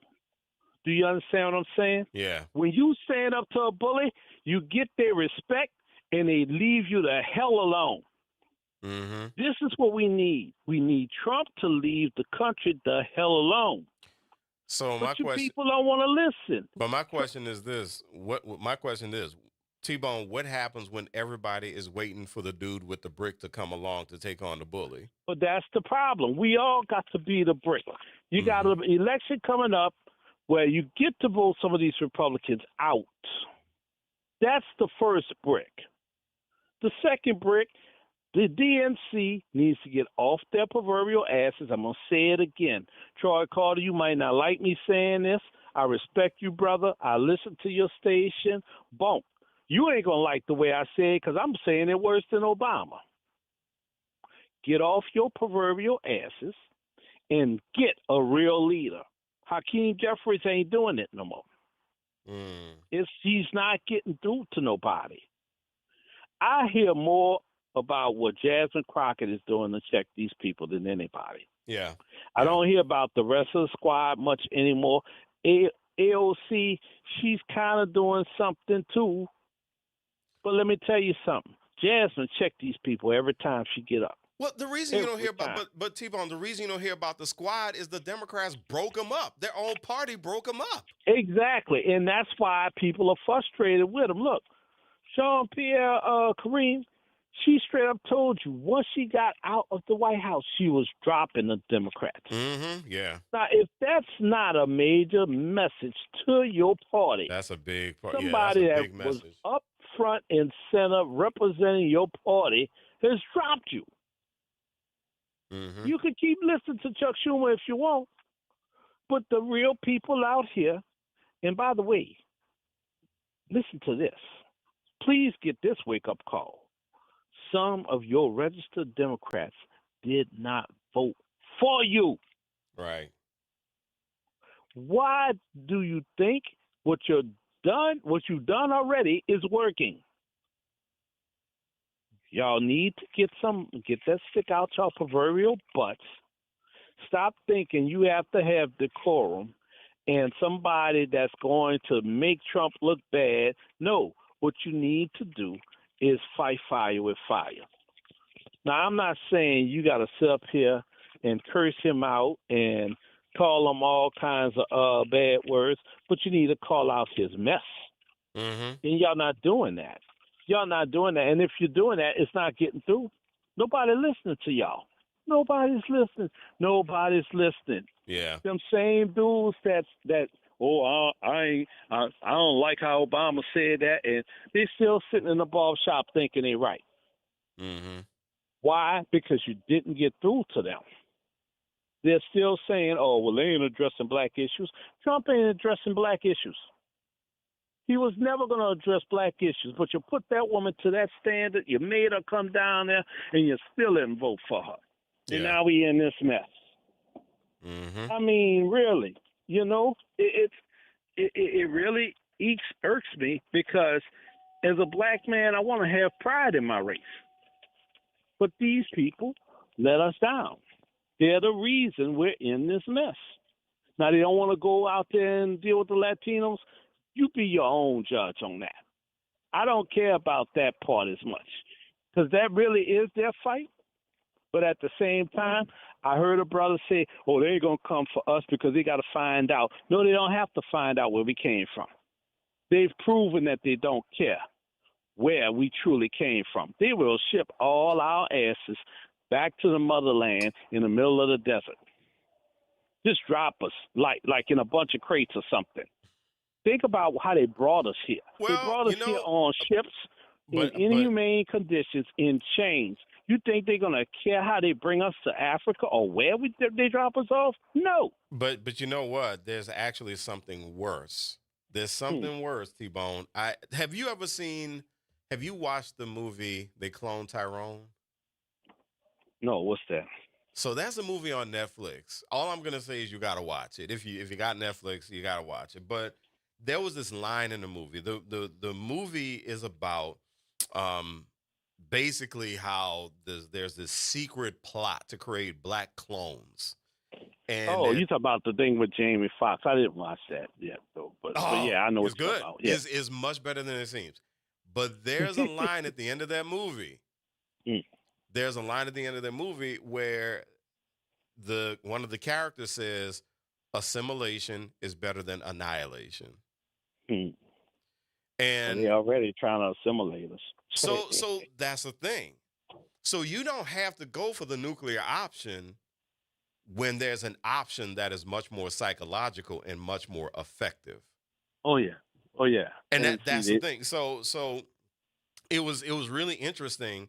It was really interesting, to read comments from people like, well, it's not like Trump is gonna, put us all, is gonna send us all back to Africa. What y'all worried about? And I'm sitting there going, well, there are worse things than that. I mean, there are much worse things than that. Yeah, and so you could put us all in.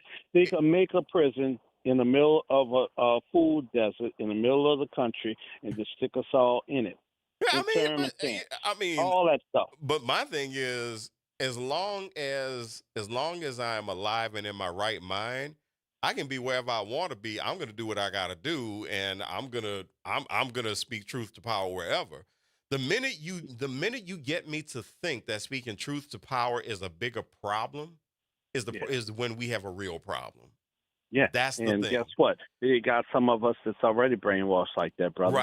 Right. It's already like that, and that's part of the problem with this whole thing. Yeah, they really thought Trump was going to fix everything, and he never did. Yeah, and I mean, and the thing is that whatever you think of Obama, whatever people think of Obama, the man is one person. This is why leaders have teams around them, right? So that there can be people who can pick up the slack, who can advise people wisely and that sort of thing. This is what I was talking about in the last hour, is that authoritarian rulers, dictators, they don't like teams around them to advise them. They like teams around them to do what they say. Yeah, they want the ultimate choice. Right. And they don't want nobody else to change it.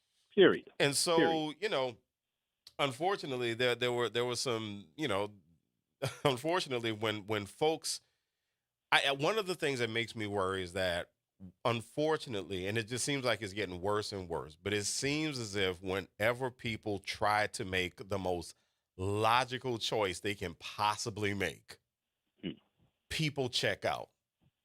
They're just like, well, I don't know what he's talking about. He's too boring. He's too arrogant. He's too this. He's too that. And that's precisely what happened here. Right. But look, brother, I'm gonna wish you good luck on the rest of the show. I got to go up in here and take care of things. But good luck. Stay up on the fight. I hope somebody understands my point of view and don't get offended. Think about what I said. Absolutely not. You got it, T-Bone. Thank you much, man. You have a great one. If you got something on your mind, 504-582-9422, 504-582-9422. So I do have a solution that the Democrats will not like at all. And it is a solution. You about to get in trouble. Yeah.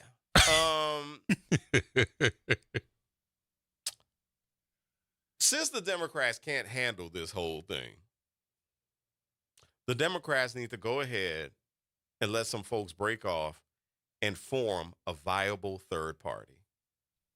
That's reasonable. I think it's very reasonable. Yeah. And I think it's needed, quite frankly. I think it's needed. I will go so far as to say the Democrats need to help build a viable third party. But what do you think that would include, though? Would it be a mixture of both parties, or? It could be. It could be. I mean, but my thing is, like, will they be able to coexist? they might not, but this might be for the Democrats. This might be the perfect enemy of my enemy is my friend scenario. That's what reasonable. it might be. I mean, I can see that. What they need is they need creative solutions because they people are very frustrated right now.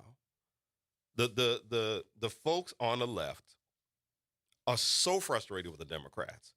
And what I keep seeing in video after video after video, you know, there are these town hall meetings where folks are asking, what are you going to do? We don't like things the way they are right now because it's dangerous. It is literally dangerous for a lot of people right now. So what are you going to do? And I personally think that a lot of the Democrats are doing what's within their power at this point. And I think they've lost a lot of power. Unfortunately, they just have, you know? And so to me, the best thing that they could probably do at this point, if there are folks who are dissatisfied with the Democratic Party, instead of begging them to stay in the party, let them roll out and let them go do their own thing. Now, the party that is always threatening to come in as a dark horse is the Green Party. The Greens are always threatening. At one point, I had my eye on the Green Party very closely. Like they almost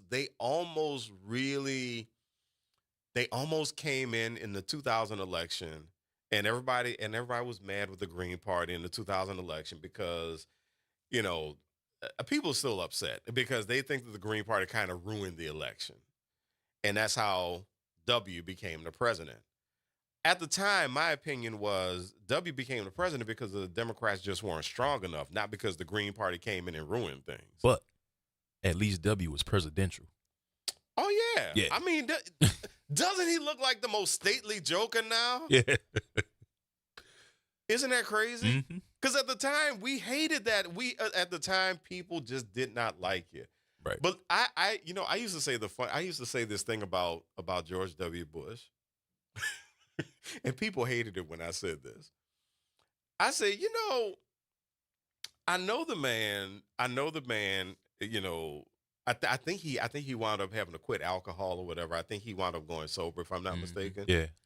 I said, but he looks like the kind of dude that I could go in the bar and sit and chill with and crack some jokes. That I used to say that about W. And people were like, are you crazy? Why would you do that?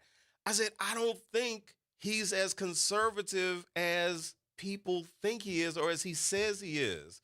I really think to this day, I think that George W. Bush is way more liberal than people think he is. Well, that was like, I'm just throwing this out there. That was like John McCain. Yeah. I mean, he realized that it was some foolishness. And John McCain got to a point where he realized that it was just utter foolishness. I actually kind of liked him. But I don't, on a personal level, I really don't have that much of a problem with W. And now the man looks like one of the most sane presidents we've ever had in history. He's a saint, man. Yeah, he looks like he was one of the most sane and saintly presidents that we've had in history. I think he got caught up while he was in office in a whole bunch of foolishness. Yeah. I tell you what, if you ever want to see a movie that really does an interesting job of telling the story of Bush's presidency, it's the movie Vice. And it's a movie with Christian Bale playing Dick Cheney. And so it is. I'm gonna put that on my list. You gotta watch it, man. Christian Bale did that character to a T. He did Cheney to a T. It was scary. But the movie itself is so well written. And it just gives you a really good look, a very, very good look at how W barely knew it hit him in his own presidency. Alicia, I see you on the line. Please hold for me because we're going to go ahead and take a quick break right now. About 3 minutes is what we got. I'm Eddie Francis in for Gerard Stevens. It is the Reality Check on WBOK, What New Orleans is Talking About.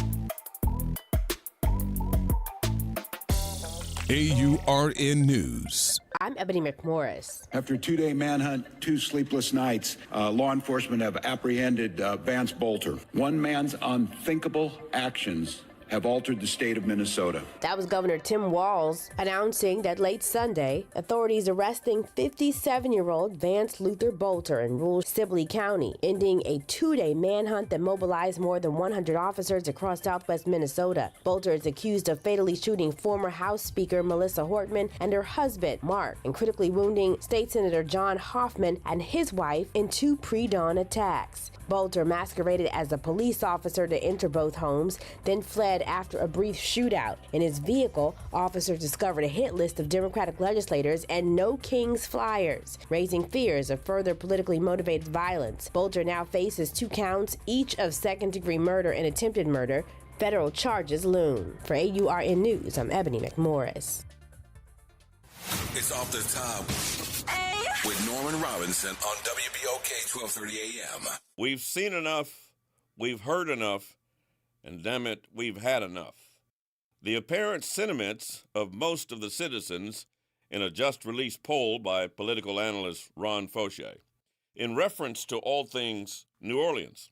The survey included some 800 residents polled by phone between May 27th and June 4th. Only 28% of those polled believe the city is moving in the right direction, which, in my opinion, comes as no big surprise. The survey indicates that with a drop in the rate of crime, the city's crumbling infrastructure problem has now become the number one concern. Street repair and maintenance, traffic signals, sewage and drainage. In fact, the Sewage and Water Board scored worst among all city agencies, with an approval rating of only 14%. The survey indicates a dissatisfaction with city leadership in government, with only 27% approving Mayor LaToya Cantrell's job performance overall, and her handling of streets and drainage scores even lower at 21%. No pun intended, folks, but the road ahead for the next mayor is riddled with potholes of frustration and anxiety. And with the next election just a few months away, New Orleans residents are not feeling good about their city. Clearly, they want, need, and deserve a change for the better. This is Norman Robinson, Off the Top. Missed a show? Want to hear that guest everyone's talking about? WBOK is now streaming on all your favorite podcast apps. Just search WBOK Media, hit download, share with a friend, and don't forget to rate your favorite shows 5 stars. Because when our voices are heard, our impact grows. Welcome to Chemical of the Month by the community scientists at Rise St. James. This month, we spotlight phthalates, chemicals added to plastics, especially PVC, to make them more flexible and durable. But there's more. Research shows phthalates may disrupt hormones, affect reproductive health, and contribute to environmental pollution impacting our communities. Join us as we explore how these additives shape our everyday lives and the world around us. For more details, visit risestjames.org. Empower your knowledge with Rise. Hi, this is Arnie Filko. Let's elevate every Tuesday through Thursday from 6 to 7 o'clock p.m. as we discuss the community, the country, and the world, from politics to current events to sports. We look forward to your input and continuing the quality programming on your community station, WBOK. Join Carrie and I every Tuesday through Thursday, 6 to 7 o'clock p.m. on Elevated Conversations, the Arnie and Carrie Show. See you soon. Visit DePaul's new Algiers Health Center at 2801 General de Gaulle Drive to receive primary and preventive care for both adults and children. Services also include behavioral health, imaging, and on-site pharmacy, vision, Medicaid enrollment assistance, and more. For appointments, visit DePaulCommunityHealthCenters.org or call 504-207-3060. New Schools for New Orleans is committed to keeping and finding great teachers for our students in Orleans Parish. If you or someone you know is interested in becoming a teacher for the 25-26 school year, let us help you. We've created the New Orleans Teacher Job Board, which is the official job platform of public schools in New Orleans. You can apply to any school in the city. Simply post your resume and provide information about yourself. Visit our website to learn more and apply. www.neworleansteacherjobboard.org. WBOK. Better pay attention. Powered by Cox Business. The Reality Check on WBOK 1230 AM. And welcome back to the Reality Check. I'm Eddie Francis in for Gerard Stevens. Thank you so much for joining me this afternoon. Let's go straight to the phone lines. We have Alicia calling in this afternoon. Hey, Alicia, how are you? Hey, Eddie, I'm good. How about yourself? Happy Father's Day. Thank you so much. Appreciate you. You doing good? I'm good. But I just have a question because it just baffles me that people are always jumping on the Democrats. But, let me ask you, what has the Green Party done? What has the Libertarian Party? Oh, goodness. What has the Independents done? They've done nothing but complain about the Democrats. I had a guy in the Independent Party. He said, Alicia, what y'all going to do about the Republicans? And I turned around and I said, well, what are you going to do? You're an independent. What are you going to do? Well, we depend on the Democrats. I said, but you're a party. You're part of another party. You complain about the Democrats, but what are you all going to do? And see, my thing is this, Eddie. None of those other parties do a doggone thing. But it's a fact that when Democrats are in office, it's the Democrats that does everything for everybody, not just Democrats. They have benefits that everybody benefits from. And what Democrats do, Democrats always clean up the mess of the Republican administration that left out, stealing the money. The Democrats build up the budget again, and then here come the Republican Party, and they spend it once again. It's the Democrats that came up with all the benefits that we got for the pandemic.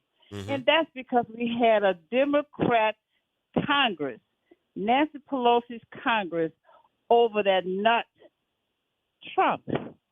So when people say they're sick of the Democrats, this is my two pet peeves about the Democrats.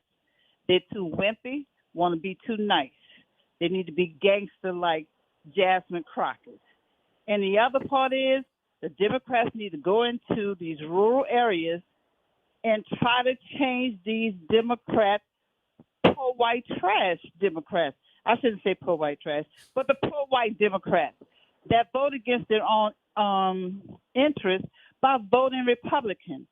The Democrats need to educate them that they're constantly voting against their own interests. Because see what the Republicans do, the Republicans tell them, you need to vote with us because we're going to make sure they don't get your job. We're going to make sure they're not sitting in the classroom with your children. That's what the Republicans do. But they vote Republican, and they just don't understand that vote is not going to benefit them. So I want to know, since you talked about the different parties, what have those parties done to benefit the citizens of these United States? And I'll hang up and listen. You got it. Thank you, Alicia. Appreciate you as always. And those are fair questions. First of all, let me say I agree with Alicia about what happens when Democrats are in power. I wholeheartedly agree. The problem is this, though, and I actually asked a political science professor about this. As a political science professor from East Tennessee State University, we actually had him on an episode of The Front Porch one morning. And I flat out asked him, why can't we get a third political party into presidential debates? His response was, or at least he's not a political science, he is a professor of political history. Big difference. But his response was, unfortunately, because Democrats and Republicans lock other parties out of these big moments when it comes to these debates. Now, again, this is a professor who studies politics. He studies political history. That was his response. Do I agree with that? I'm not sure because I don't know the inner workings. However, I will say this. I do find it really interesting that in all of these years that we've had two major parties and a bunch of other parties, third, fourth, fifth parties on the outside looking in, I find it interesting that it has been so difficult for these other parties to get a foothold. You take a look at what has to happen from state to state. Other parties have to get on the ballots from state to state, which means there are some states where a party cannot even get on a ballot. Why? Why? I want to see what other parties have to offer. I want to hear what they have to offer.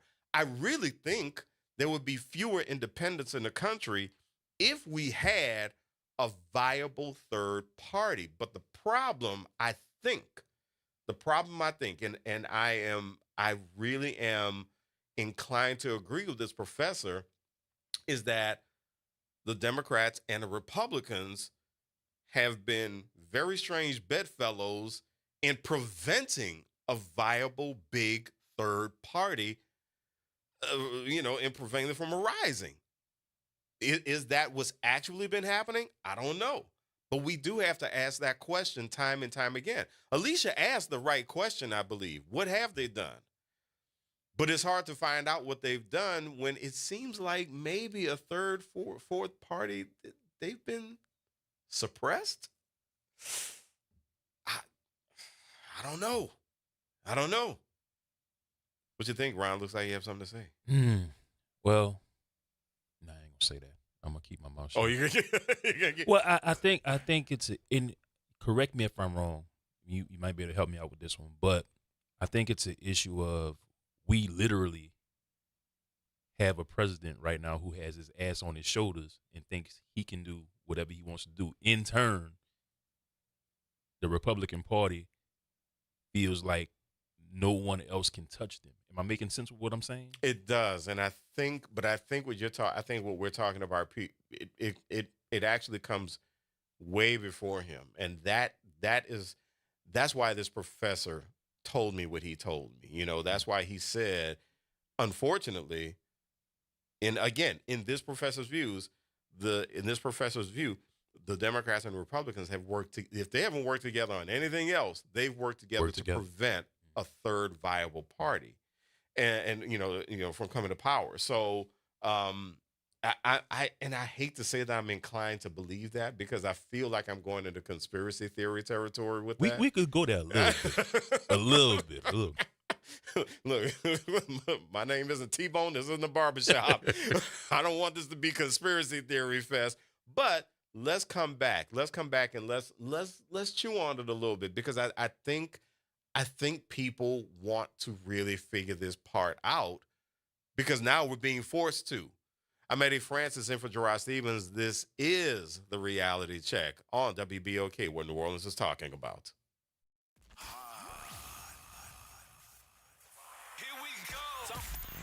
The Reality Check on WBOK 1230 AM.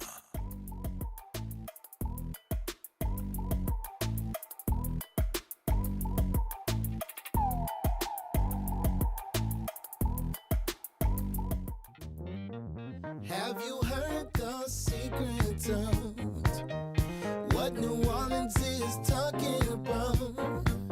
I promise everything will be okay if you're listening here on the airwaves. It's that WBOK 1230 AM. From the campus of Xavier University. WBOK Go and Equity Media Station. I'm Amber Payton with BIN News Now. President Trump is pushing for more ICE raids in Democratic-led cities like New York and Los Angeles. Black New York City Mayor Eric Adams says the city will only cooperate on criminal cases. We are not going to collaborate with civil enforcement, and we're going to encourage people to not live in fear and go on with their lives. Trump says he'll use every resource possible for mass deportations. A black juror has been dismissed from Sean Diddy Combs' sex trafficking trial after giving conflicting info about his residency. He's been replaced by a white alternate despite defense objections over diversity. Meanwhile, another juror may have leaked information. And people nationwide are celebrating Juneteenth this week. The holiday, observed on June 19th, marks the day in 1865 when enslaved African Americans in Texas finally learned they were free 2 years after the Emancipation Proclamation. Get BIN News Now on demand 24/7 on the iHeartRadio app.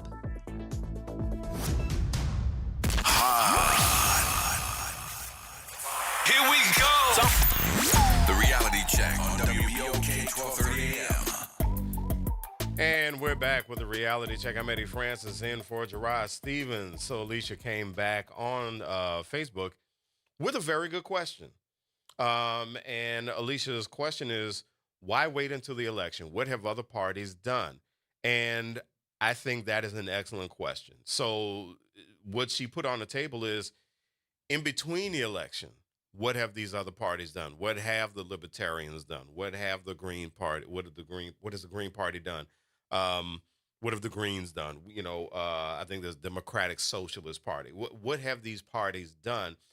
And excuse me, I think that is a really, really good question, because you can't show up when it's time for the election. Therein lies a really good point, because if you wait until it's time to campaign, then you've lost ground already. So maybe that's what we're looking at. Maybe that's what makes these other parties really easy pickings for the Democrats and the Republicans. I'm really curious. I'm going to have to look this up, but I really wonder how many independents are in Congress. We know Bernie is one of them. We know Bernie Sanders is one of them. But I'm sure you can count them probably on one hand. That would be a good question. I'll look that up a little later on. But the thing is that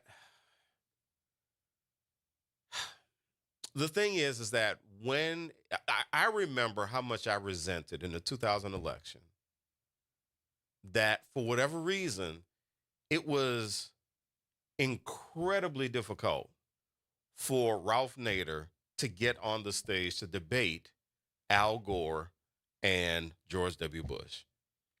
I'm a Ralph Nader fan.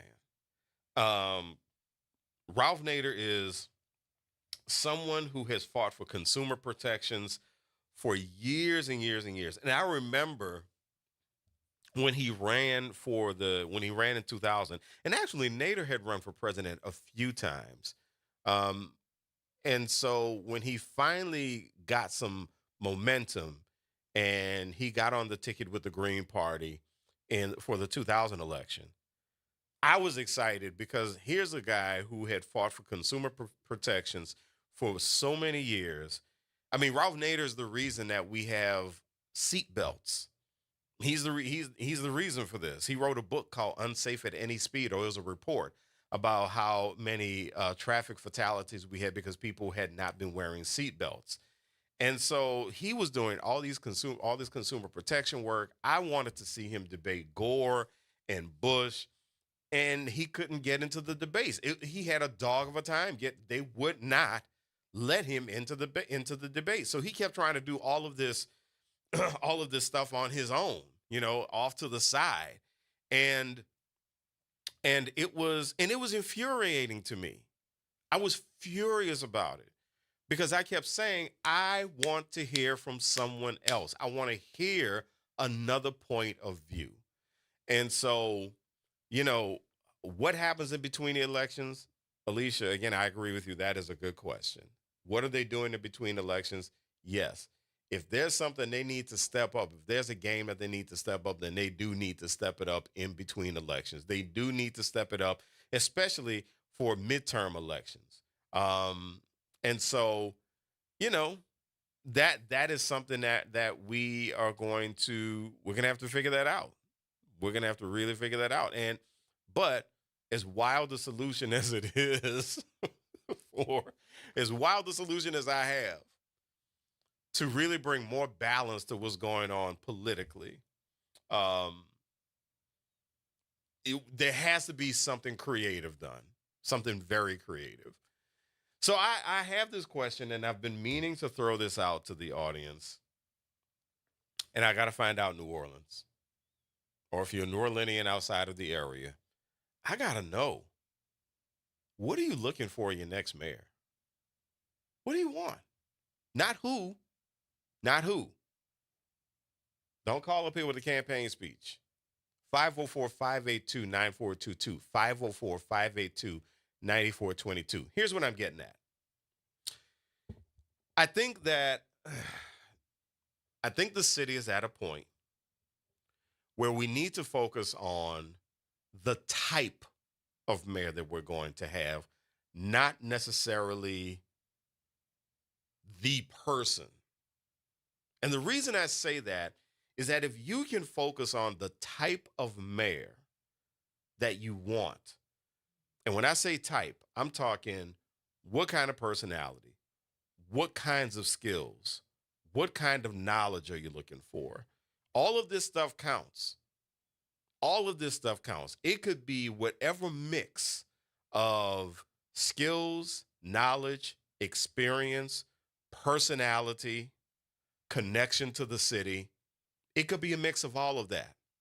But what, not who, what are you looking for? What are the characteristics that you think will take New Orleans into the future? And here is my biggest rule on this. I don't want to know what you don't want, and I don't want to know who you don't want. I'm asking you what you want. Cliff Dugar, he decides to jump in first on Facebook, and Cliff says a plan for economic development. Okay, what would you add to that? What would you add to that besides a plan for economic development? Is there a particular type of personality? Does the next mayor need to have, say, a dominant personality? Does the next mayor of New Orleans does this need to be a very open-minded person? Does this need to be a person who is, are you looking for someone with a lot of confidence? What are you looking for? I got to know, because the thing is that when we take a look at candidates, and when we get too mixed up in the names, and we get too mixed up in who knows who and that sort of thing, we tend to make uninformed or ill-informed decisions.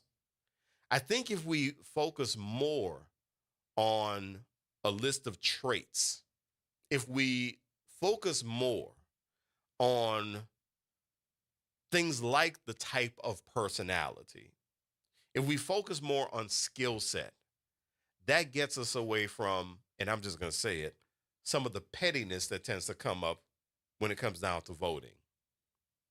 Because let's be honest, some folks just get petty. I'm voting for so-and-so because I don't like so-and-so. Really? Is that really the way you want to do this? Vote for one because you don't like the other?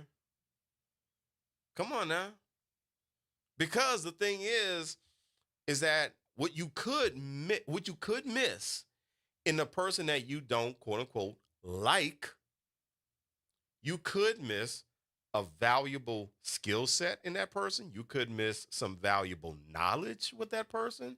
And you could miss that person knows how to connect with people in a way that you don't necessarily think about. But when you get wrapped up in, I'm going to go over here to this person, you could be missing that person is full of caca. Because you were so busy trying to diss one for the other, you're just missing it. And the whole time, the person who's full of caca is saying caca stuff. And you're sitting there going, well, I did go ahead and I voted for so-and-so because I don't like that one over there. So what are you looking for? Jacqueline Wilmore, she comes in and she says she agrees with Cliff. Also, a plan to fix the infrastructure. So let me ask you this, Cliff and Jacqueline, where do these plans come from? As in, what kind of person can come up with those plans? What are the traits that are going to help those plans come alive? Who's going to be able to push these plans through? What kind of person, no names, what kind of person is going to be able to push these plans through? Tamara Prosper, thank you so much for jumping into the conversation. She says on Facebook, and if you're not on Facebook, go to WBOK 1230 on Facebook. Also, we are streaming live on YouTube, and you can put your opinion. You can put your opinion there too. But Tamara says, we need someone who understands how to communicate effectively with all kinds of people. The person must prioritize streamlining small business needs. Permitting should be a simple process.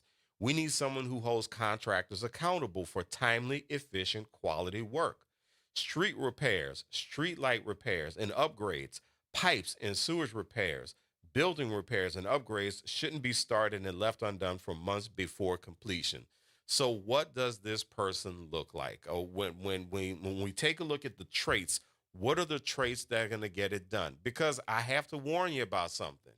If you have someone like that, Tamara, who's going to push all that stuff through, you might not like them. You might not. Or they're going to find something to complain about. Maybe. Yeah. Possible. But usually people like that, the project management types, because there's a project manager we're talking about, they're not the most likable people. Because with them, it's get it done. Get it done. I don't have time to be your friend. Get it done. I don't have time to do the song and dance with you. Get it done. That's usually the type of person you wind up getting to push those types of things through. Tamara also says one person can't come up with all of the plans. They need to be able to connect with experts who can work with the community to develop plans. Excellent point. Excellent point. So now we're talking about someone who can delegate. We're talking about someone who can relate to people well, someone who is collaborative. Now it seems like we're talking about this type of person. So it's interesting because I really do think that this type of question really challenges people because we get so hung up on who we want to be in office, not necessarily which skill sets, which knowledge, what experience we need in office, which traits we need in office. There's actually this thing in leadership called the Big Five model of personality, where they take a look at the types of personality traits that people have that make them a certain type of leader. How open are they? How conscientious are these people? How dominant is their personality? How agreeable are they with working with other people? And I'm losing the other one. I'm losing one right now. And it is adjust. How well does this person adjust to things changing on them? You know, what is the level of emotional intelligence? Jacqueline Wilmore says we need to hire someone who has experience, knowledge with water management and infrastructure.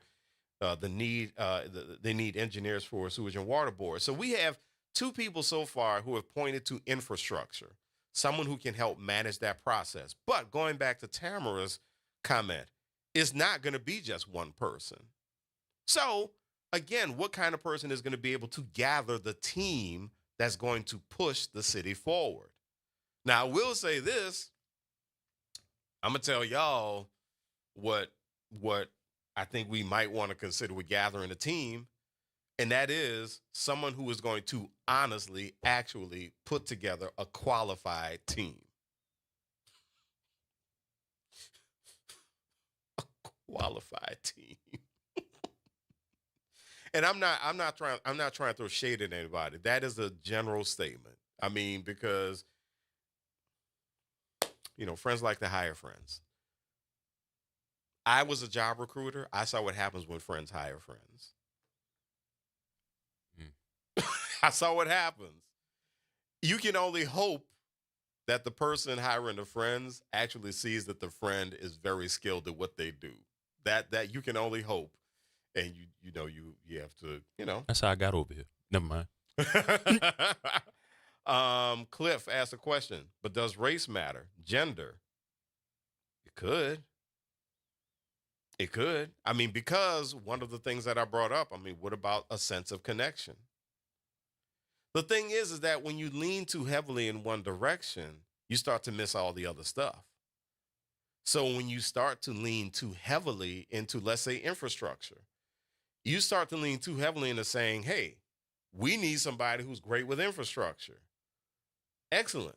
But what happens with all the other stuff that you need done? What happens with the, what happens with the person who is great at infrastructure not being able to connect with their own team? And New Orleans is a city where connection is important. You definitely need somebody who can connect with the citizens. Every new college president and every CEO gets the talk. They got to get the New Orleans talk if they're not from here. They got to get the New Orleans talk is, you better love this city. Because if you don't love this city, it's going to give you a special kind of love back. And it's just like, sports teams. When It certain players come, to town, they make it known off top. Mm-hmm. You got to love the city. If you don't interact with the people, mm-hmm. We're going to show you something. So, yeah. Yeah. And every leader who comes into this city, whether they are a business leader, education leader, nonprofit leader, and leading some of the big organizations, everyone who's a transplant, they got to get that. They got to have the talk. Like somebody's got to take them somewhere and sit them down for dinner and let them know, listen, this is New Orleans. You can be the smartest person in the world.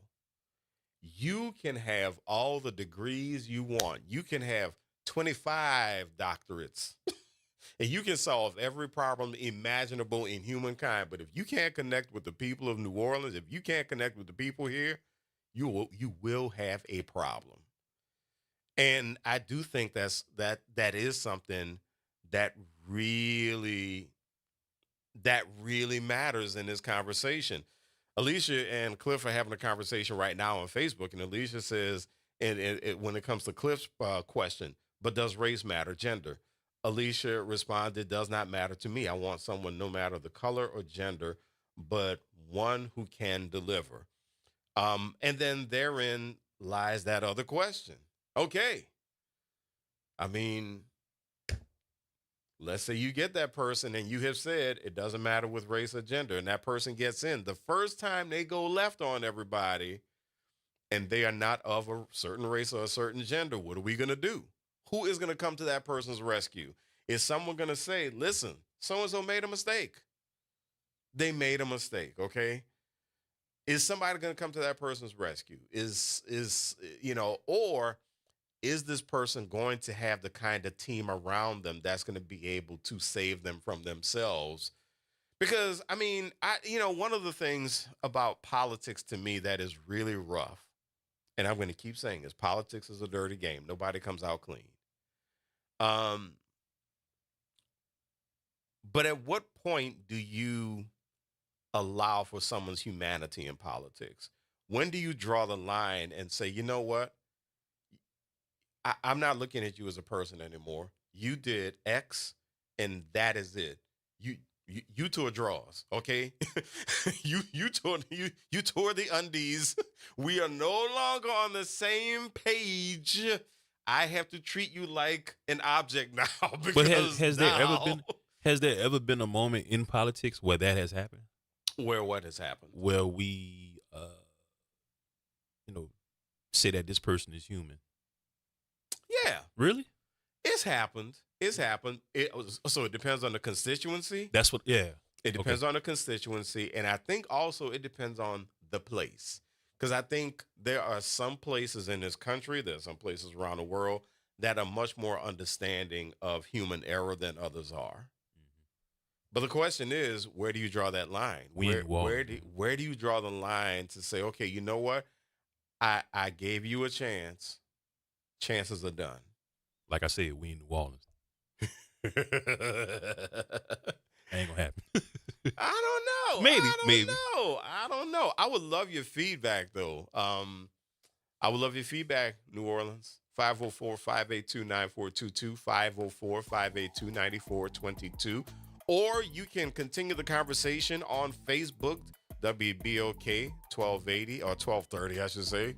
And then also, you can continue the conversation on YouTube. It is WBOK 1230, what New Orleans is talking about.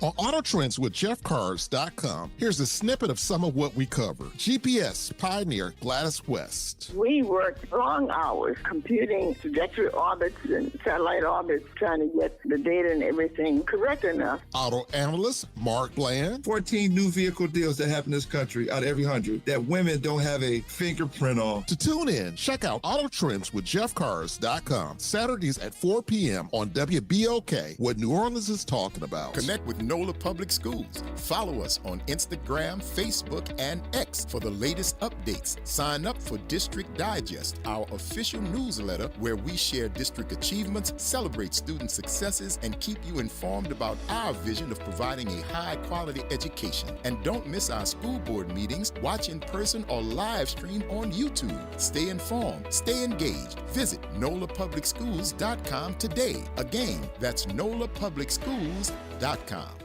Are you passionate about community safety and police accountability?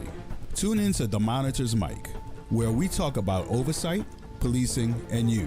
Hosted by the Office of Independent Police Monitor, we're here to shine a light on policing issues that matter, from real-time policing updates to in-depth interviews. Get the facts and stay informed. We're breaking down complex issues, highlighting community voices, and holding people behind the badge accountable. Join us for an informative hour every Friday at noon on WBOK. Your city, your police, your show. The Monitor's Mic.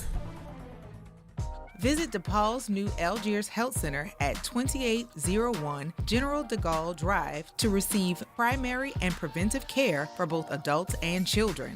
Services also include behavioral health, imaging, and on-site pharmacy, vision, Medicaid enrollment assistance, and more. For appointments, visit DePaulCommunityHealthCenters.org or call 504-207-3060. Making a difference in the community. WBOK 1230 AM. The Reality Check on WBOK 1230 AM. And we are back with the Reality Check. I'm Eddie Francis in for Gerard Stevens. Again, thank you so much for hanging out with me. And shameless plug here. There's a fantastic radio show on Saturdays. Call the Way Forward, 3 p.m. Make sure you check me out.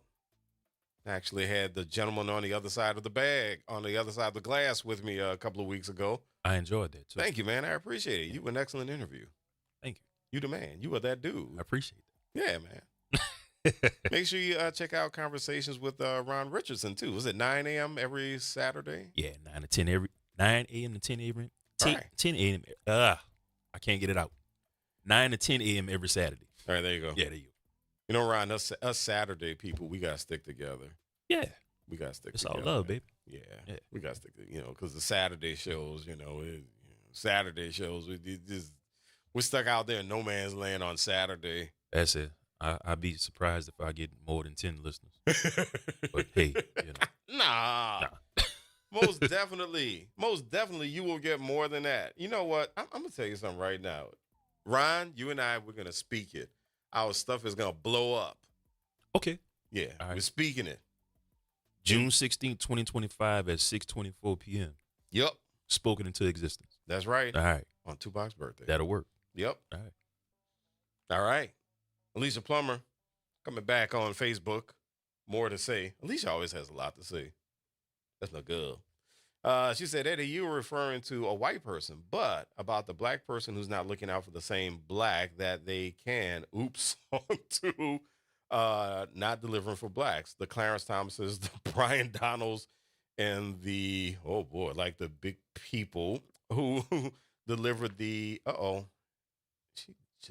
delivered the Somebody just came in with a new comment, and it forced the screen up. Oh, deliver the charters with Leslie Rosenthal Jacobs for the money. Wow. Okay. All right, there we go. She put that out there. Anita, answering Cliff's question about race. Anita said it matters. The black community is always left out. Look what happened after Katrina. All the money was supposed to go to the lower Ninth Ward, went to St. Charles Avenue and other places that didn't even flood. The money was stolen from the poorest people in the city of New Orleans. And this is why I bring the question up about what it is that we're looking for in the next mayor of New Orleans, because this stuff has got to be put on the table. And the conversations have got to be robust. The conversations are going to get emotional because we are talking about representation. We're talking about wanting to take the city in a positive direction. And the good thing is that we're passionate about it. But my question is, I want to shift the conversation slightly. What happens when we are doing this campaign for mayor and things start to slow down? Maybe even, dare I say, the race gets, I don't want to use the B word, but the race gets boring to some people. What happens then? You know, one of the questions that I ask folks, or one of the questions that came up in the last governor's race, is why the turnout was so low. And I said that the turnout was so low because people didn't feel threatened enough. People did not feel threatened enough. A lot of people sat it out because they just didn't feel threatened enough. It's unfortunate, but the only thing that gets us to move our butts is when we feel severely threatened. Part of that is the fact that negative information is how you get people's attention.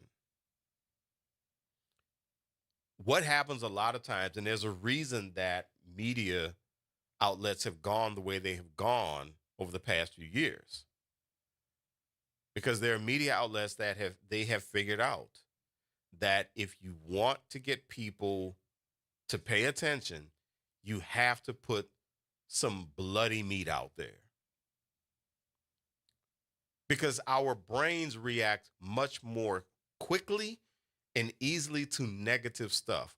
We react much more quickly and easily to fear, anger, sadness. That's when our brains fire. In other words, our brains respond much more easily to negative things. So when we see something negative, reaction. It is a lot harder to get people to respond to positive things. This happens in media all the time.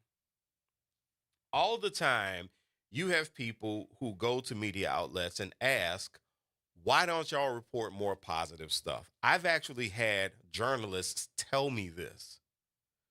They have said, Eddie, I want to do more positive stories. Shouts out to the New Orleans Association of Black Journalists and my colleagues there. But they have said, I want to do more positive stories. I want to go out there and I want to tell people about the good things that's happening. I want to cover the nonprofit organizations. I want to do this.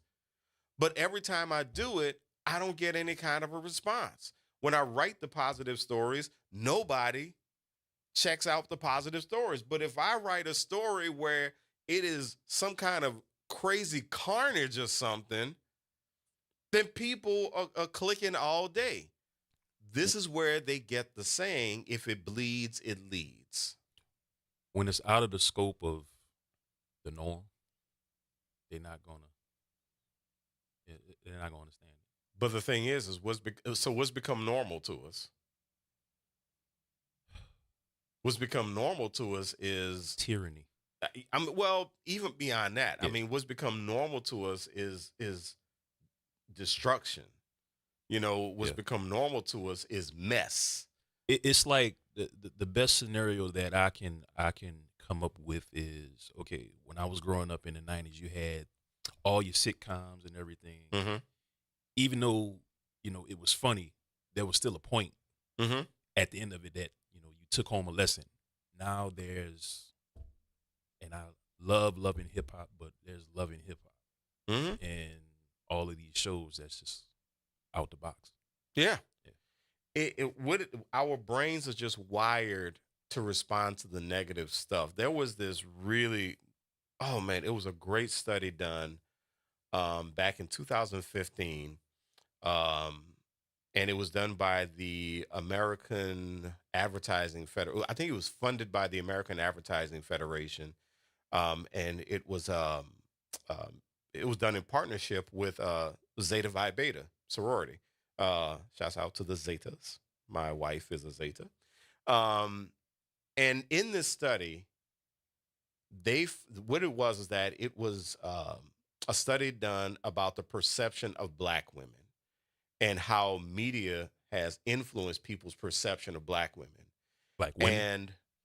And say again? Black women? Black women, Okay, yeah. I got you. And it was called, the study was done, Reality But No Laughing Matter, I think is what it was called.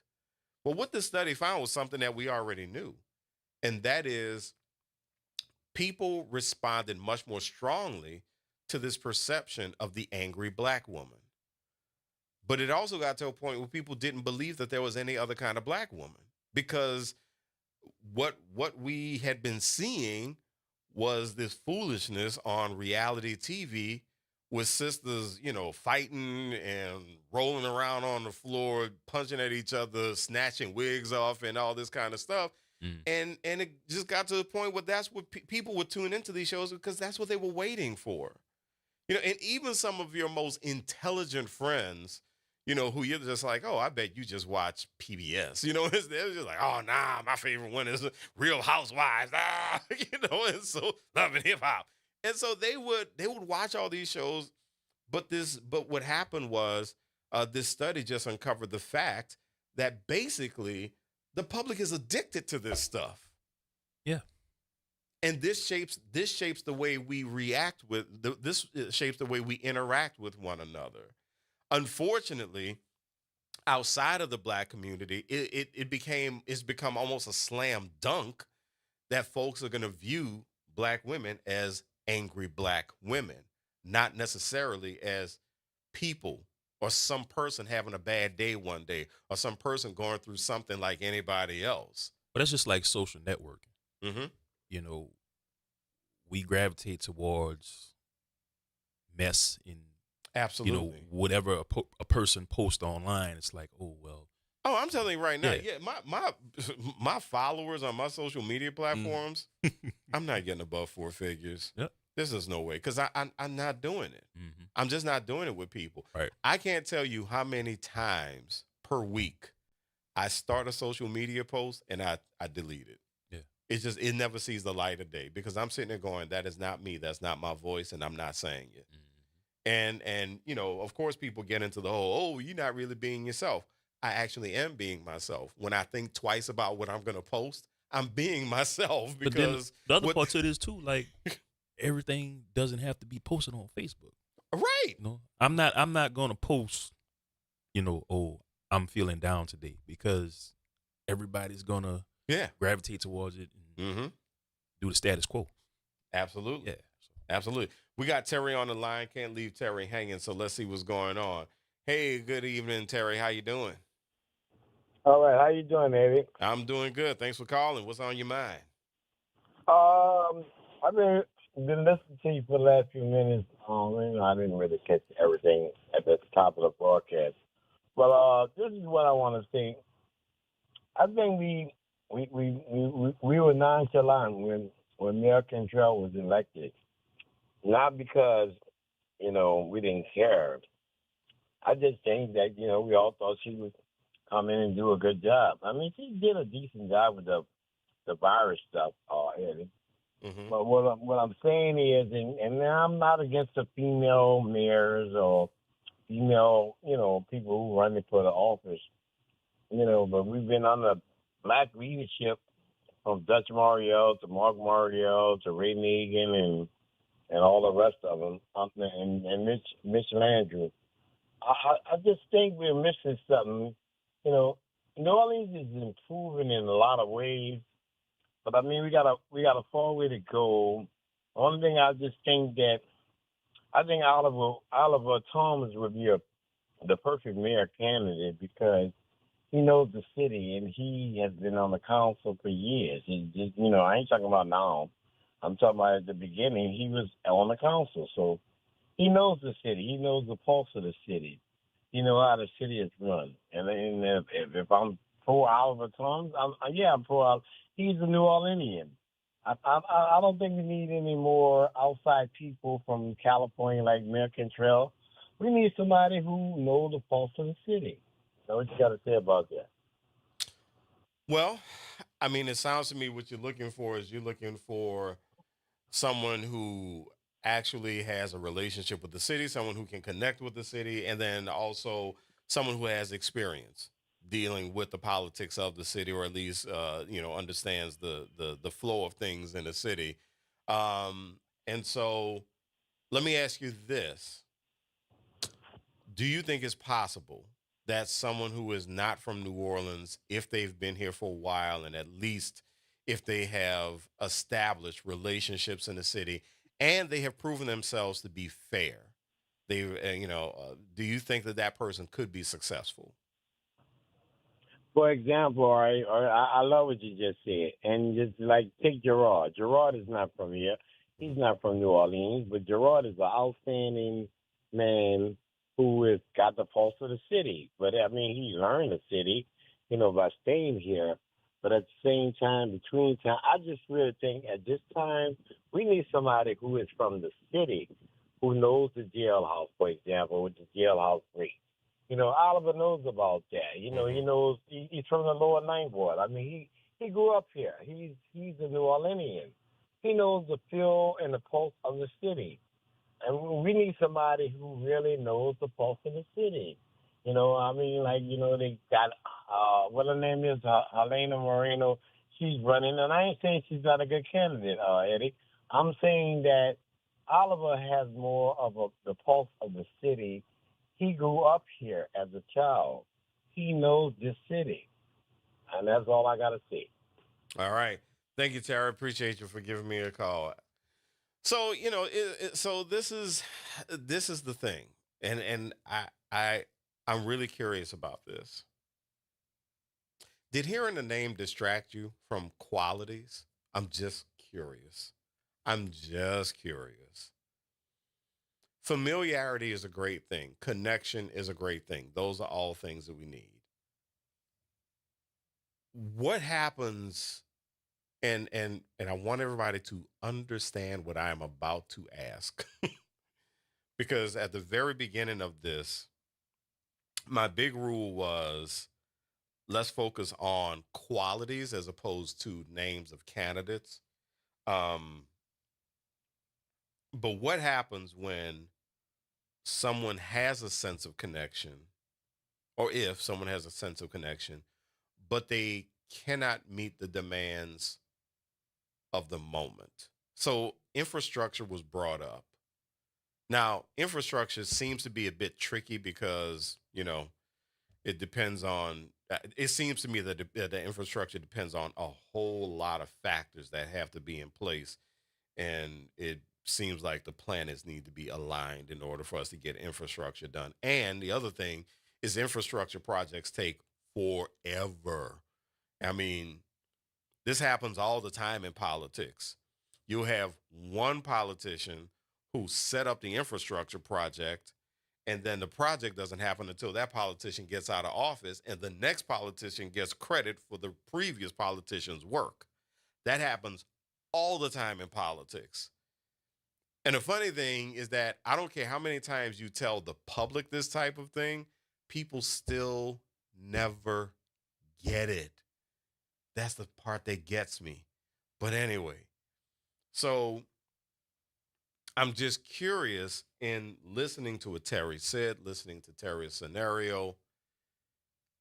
What happens when you get that person who has that great sense of connection with everyone, but that person can't see a bunch of things through, or that person isn't able to gather the team that's able to get the job done? What then?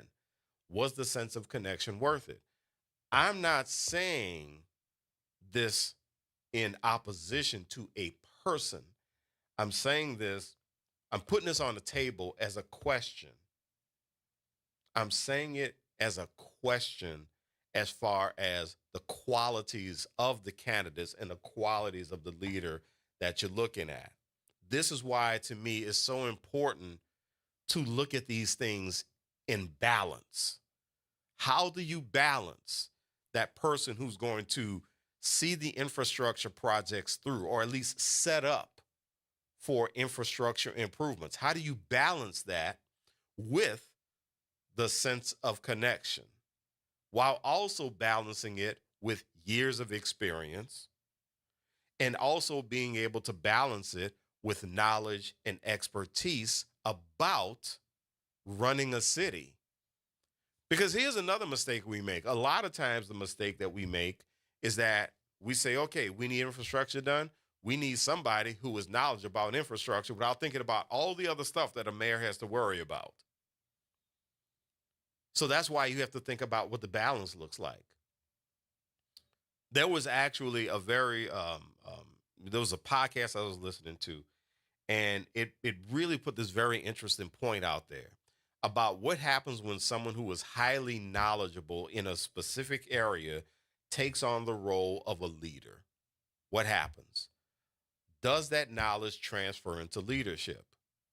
Well, they found out that the answer is no. Because knowledge in a specific area does not mean that someone is going to be a great leader. Leadership, in my opinion, is about people, and it's about bringing people together, and it's about being able to build consensus to get the job done. Leadership, to me, is bringing people together to accomplish a common goal, and it's also about the process of learning along the way. Learning your people, adjusting to change, and that sort of thing. If you are an outstanding software engineer, that doesn't mean you're going to be able to manage a team of people. Unfortunately, what happens a lot of times, and we see this in a workplace all the time, the outstanding software engineer gets promoted to a manager because they're an outstanding software engineer and they know software inside and out, not because they know people inside and out. And so what happens? They get promoted to that position, and everybody hates them because they're going, yeah, I went to this person, I went to my manager, and I told them that I had to go pick up this kids from school, and they say, well, this is what the rules say, and so da-da-da, you can't go pick up your schools, you better figure it out. And all I was asking them to do was to be a little flexible with me. And you find out that this person is a great software engineer, but they are a horrible leader. So apply that to the mayor's race. How can you connect all of these different elements to make sure that you vote for the person who you think is really going to carry the city forward? And everybody is going to benefit from this person's work. Not a neighborhood, but all the neighborhoods. I mean, yeah, we know that this person is going to have an affinity towards more of an affinity towards one group than another group. Okay? We know this is going to happen. Come on, black folks. Let's stop acting like a black mayor is going to always be in the neighborhoods where they did not grow up. And let's not act like they're not going to be more comfortable in Treme or Uptown or, you know, or the East. So let's not act like that. Let's be real about this. And that's because it's human. As humans, we're going to go where we're comfortable. That's not the problem. What I'm asking is, how do you strike that balance and understand that this person is going to be more comfortable in a certain part of the city, but they're still going to get the job done for everybody. and they're still going to put everybody top of mind? That's the question that I'm putting on the table. Something to really chew on, isn't it? Da-da-da-da. All right, we got our last break. We're going to wrap up the show. Thank you so much for sticking with me. I'm Eddie Francis in for Gerard Stevens. This is the Reality Check on WBOK, what New Orleans is talking about.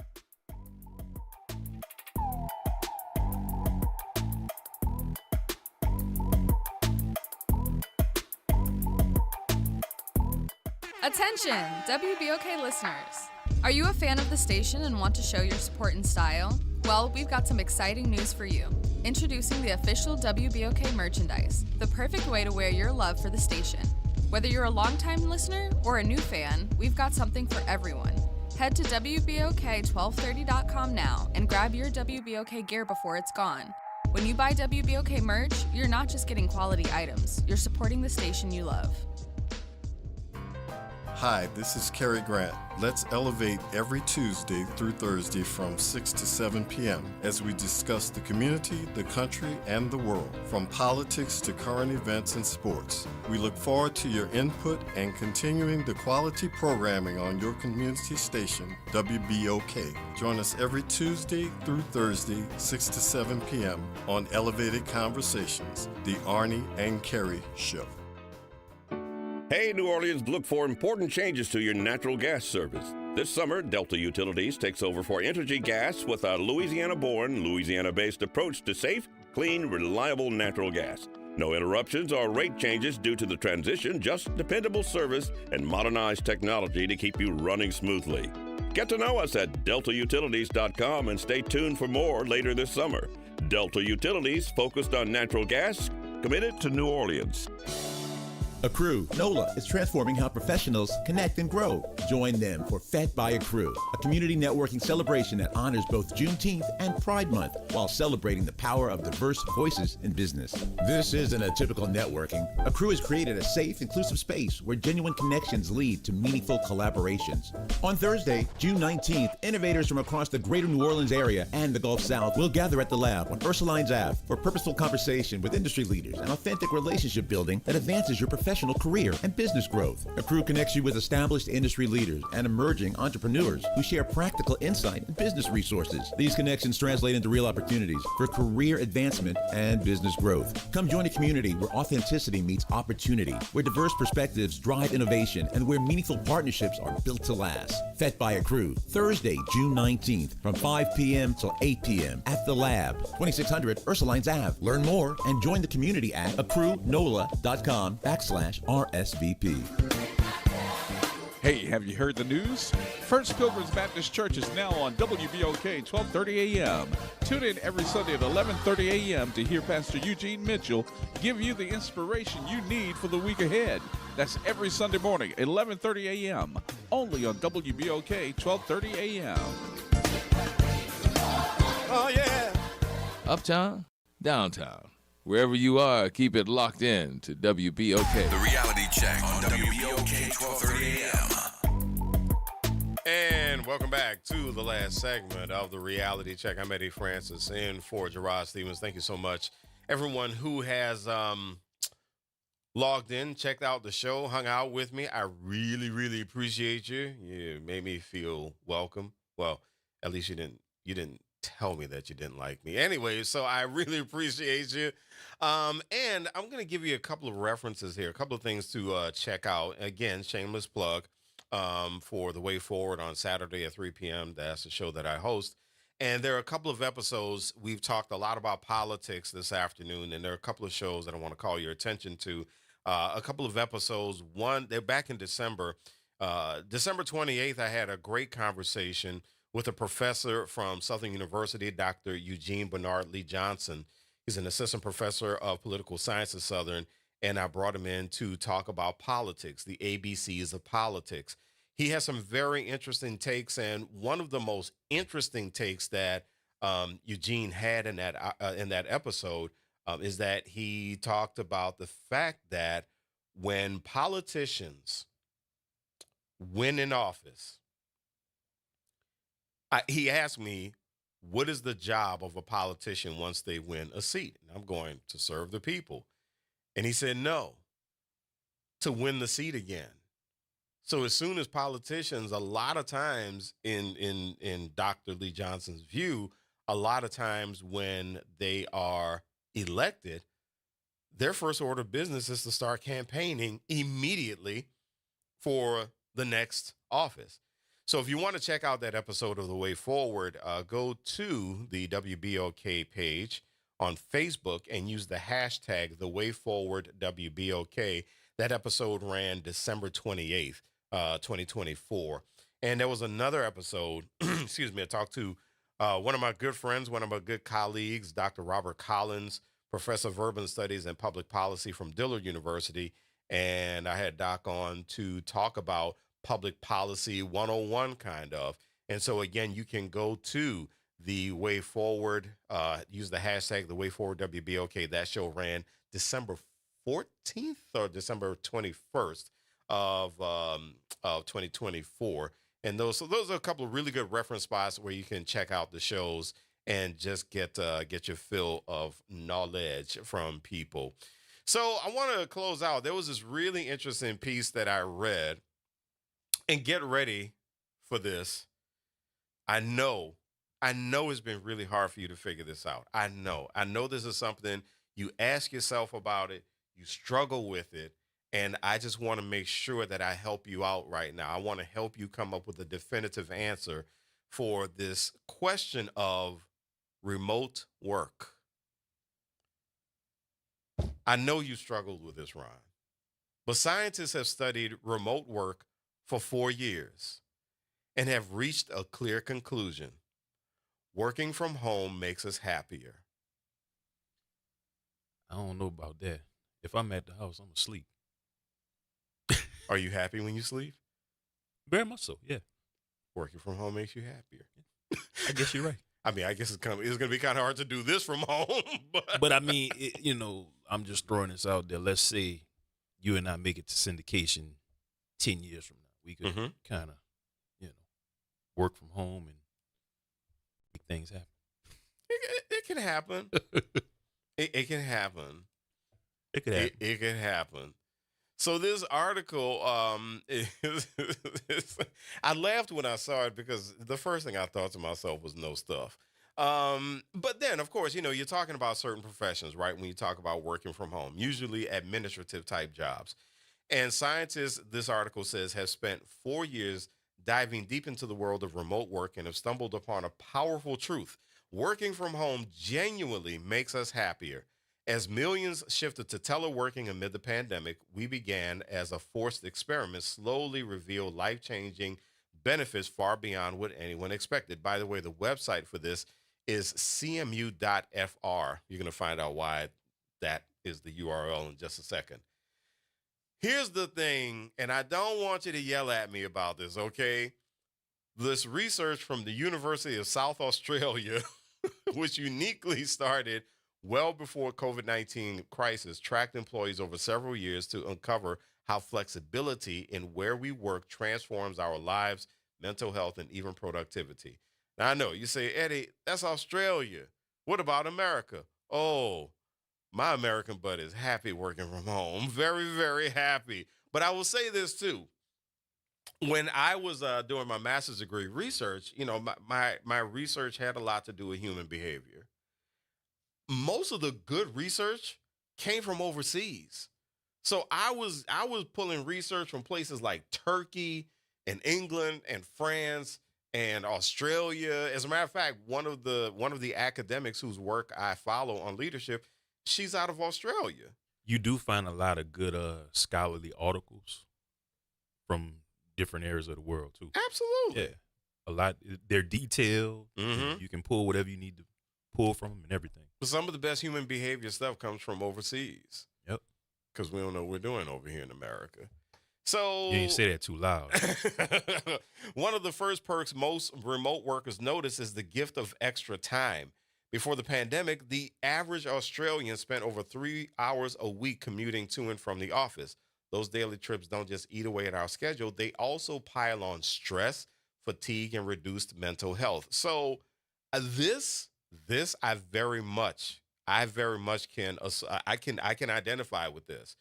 I mean, at one point, I was doing 45 minutes one way on a daily basis, and having to get through that doggone 7 o'clock hour traffic coming out of Slidell, coming into the city. People got no sense. People have no sense whatsoever.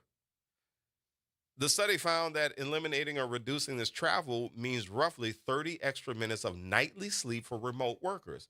That may sound small, but it adds up to thousands of extra restful hours a year. Imagine going from waking up groggy to consistently refreshed. That's a game changer for both mind and body. Again, I can attest to this. I have been working from home, doing my home-based business for what? It's going to be almost 2 years now, almost 3 years that I've been doing it. And I have got to tell you, I have slept so well the past 3 years. I am inclined to agree. So Alicia asks, what about work production? Productivity, I would say, is pretty well. My productivity is high, Alicia. I don't know about anybody else's.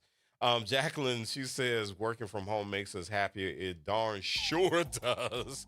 Absolutely, absolutely. So, all right, Alicia, I'm going to see if I can find that productivity. Oh, productivity and team connection. Despite the rosy picture, there have been worries about how remote work might affect productivity and team cohesion. And so part of what it says here, it offers the study offers reassurance on both fronts. Productivity is not just maintained, it often improves when employees choose to work from home instead of being forced. This distinction between imposed and voluntary teleworking matters hugely. So there you have it. Remote work makes me happy, and I work because I'm happy. All right, that's going to do it for the reality check. Thank you so much again for hanging out with me. It has been a pleasure hanging out for the G-Man. He will be back tomorrow. In the meantime, you be good. Have a great night. Coming up next is Democracy Now! I'm Eddie Francis in for Gerard Stevens on the reality check on WBOK, what New Orleans is talking about.